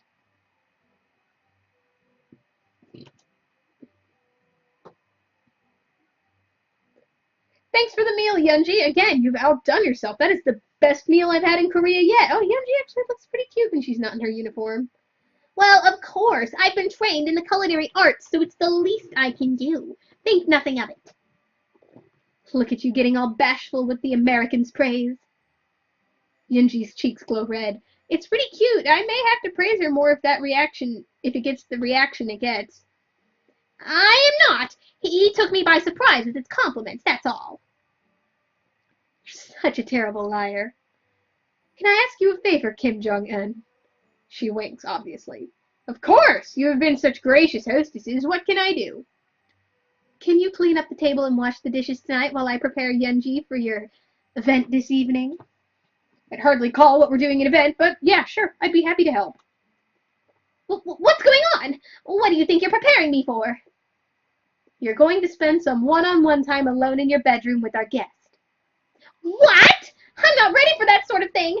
That's way too sudden. And you're setting it up, Jung? Here's the part of the misunderstanding where you say, but if it's sex with Kim Jong-un, I wouldn't mind. Right! If it's sex with Kim Jong-un, Oh, hey, stop tricking me! Now it's about the perfect time for you to fulfill another tsundere trope. Who's running this operation here? I think Jung is. Anyway, dirty as your mind may be, that is not even close to what we're doing. You are thinking of something perverted right now, aren't you? I'm under assault from both sides now. Admit it, pervert! If I don't admit, you must acquit. Okay, no way am I spending any time alone in my bedroom with this creep! It will be fine, Yunji. I just think you've had more martial arts training than him anyway. How do you know I didn't have a part-time job as a dojo floor sweeper? Where the Sifu adopted me as his only child and taught me the ways of Taekwondo. Because you live in America, home of slackers who bum on the beach when not sleeping. Oh my god. Everyone knows Americans are fat, lazy bums. Fortunately, though, I am not. Anyway, I'm gonna help you learn English tonight. Him teach me English? But... No buts about it. I'll meet you in your room in 5 minutes. Sister, you must learn English to advance in the People's Army, and our guest is going to help you. I'd rather have the sex. At least it'll be over in 2 minutes. English takes forever. I think I can last a little longer than 2 minutes. Both of you hush and go to Yunji's room and leave the door open. I swear if I hear you complaining, Yunji, you're doing strip English lessons. If you had told me that that was on the table, I would have offered my services sooner. Ah, let's just get this over with. With that, she forcefully grabs my hand and drags me back to the bedroom. She also defiantly slams the door shut and locks it behind her. Honestly, my sister can be such an instigator. Just make sure you're practicing English and not having sex, right? Yes. We are just studying English. Here's the book we work from. She hands me a bright yellow paperback book. On the front of the title reads, How to Sound Like a Dumb American. Well, that's a good sign. Let's check out the copyright date. 1987! Ah, great! It's only 3 decades out of date, so I guess that's progress. I sit next to her on the bed and flip open to the bookmarked page. How about reading this sentence for a start? Hello, everybody. We should go to the discotheque to dance together. That image was almost as awkward as Yunji's pronunciation. I'm not even certain where to begin. I'd like to blame it on the book, but your pronunciation is atrocious. English is so hard. Why do I need to learn it anyway? I'm not sure. Zheng said you needed it to advance in your military. I don't want to advance to that position. And what position is that? That information is classified and I'm not allowed to share it with you. Great. Well, don't worry about my paranoia and concentrate on making it an S sound like a snake instead of sh. Evil bastard Ronald Reagan destroyed wimpy Walter Moondall in the erection. Uh-oh. Uh-oh. Look closer, that is not an R, but an L. You mean in erection? Yes, I mean no, but yes, the word is election, not erection. They are two very, very, very, very different things. What are they then? An election is when the population of a place votes for its political leaders. Oh, we do that. The DPRK holds elections? Of course. We elect our representatives to the Supreme People's Assembly. I honestly did not expect that. How does that even work here? Well, the Supreme People's Assembly has 687 seats, and everyone over 17 can vote. That's pretty impressive. Who runs in the elections? Every person who wants to run has to apply to the Democratic Front for the reunification of the fatherland. And they can approve or deny their application to be on the ballot. Then people get to an election place to vote. For the one candidate of the Democratic Front has been selected to run for the office that year. If you don't want to vote for them, you can go to a special booth with windows where you can cross out their name. Somehow that's about how I expected it to work. And what party is in power now? The Workers' Party has 607 seats, and they're in an alliance with the Social Democrats, who hold 50 seats. So, of the 687 seats, 657 are held by one party, essentially. Well, at least you probably don't have so many political ads on TV.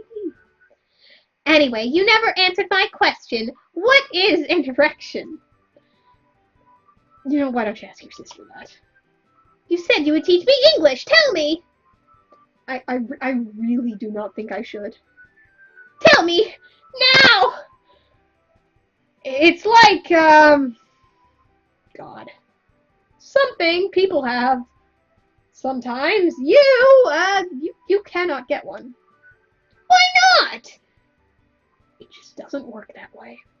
Let's just focus on speaking in English for now. No! I want erection! 2.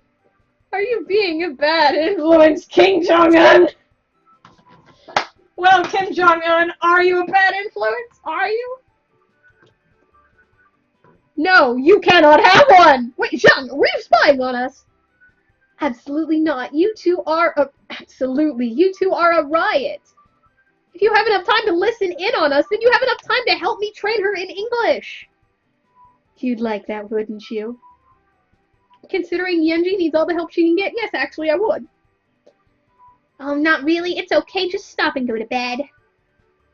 Nope, not going there. Read the next sentence.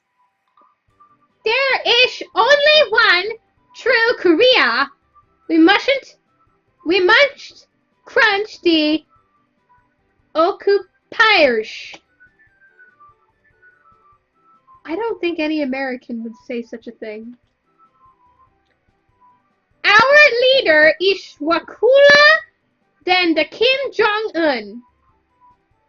Worse and worse. I'm not even sure how to begin correcting you. That's what our last teacher said, and he didn't last long. Oh, crap! What happened? What'd I do? I think I might have accidentally hit a button I wasn't supposed to, but it all worked out, I think. Remedial. This book is the remedial English book for Korea. The normal English. What the fuck? The normal English book is much harder. Maybe instead of a book with complete sentences, you should have stayed with phonics or something more basic. Oh. Just go straight. Whoops. Alright. Just reading up on Twitch chat. Alright. I do not know what those are. There are these cute people made out of letters, and they usually have things that start with that letter. Like Mr. A would have an apple or an alligator, or Miss J would have juice and jam. I think we had something like that. They were what you call flashing cards. Let me look in my closet. Yunji goes into her closet, kneels down, and starts rummaging around. She also starts tossing around things left behind into the room, which is when I finally realize it's a huge mess. She has things scattered all over the place. Various plans and charts are covered by food wrappers. Her pellet guns are haphazardly thrown about the room as well, and her clothes, oh god, her uniform is on a chair, socks hang all around the place. And I think that's a pair of her panties hanging from the lampshade. I nudge Jung and point in that direction. I'm pretty certain that's a fire hazard over there. Sweet Genji, you're such a slob. I just cleaned this room. Now it looks like an American HVA rocket hit it, and you've got your dirty underwear hanging from a lamp. And like a scared cat, Yunji yelps and beelines for the lamp, snatching her underwear. Zhang, why are you pointing out my unmentionables to him? Actually, he pointed them out to me. How could you? How could I what? How could you just casually point out your panties?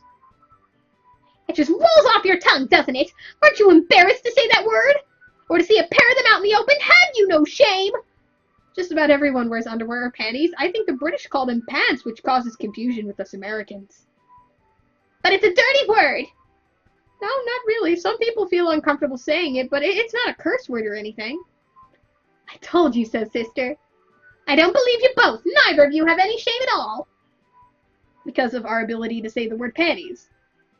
Okay, stop that. Stop what? Saying panties? Yes, cut that out. Or what? Panties, panties, panties, panties, panties, pink panties, purple panties, striped across your butt panties. We all love panties. And Zhang says, I'm a child. Actually, children love saying words that they think are dirty, even if they aren't. You should really try it out. Never! And there's nothing you can do to make me. Tell you what, if you can say panties in English cleanly just once, we'll stop the lesson for the night. I don't think so. Where's the book? It's gone. While you were arguing, a snipe came and took it. Snipe hunt! Oh no, I'm not falling for that again. Zheng hid it somewhere. yes, and you can have it back if you say the word panties in English clearly. You're supposed to be the sweet one. Only to Kim Jong-un, I still get to be your teasing older sister. This is so not fair. A wise man said life is not fair. There are no wise men, but indulge me. Who said it? Some wise guy, who knows?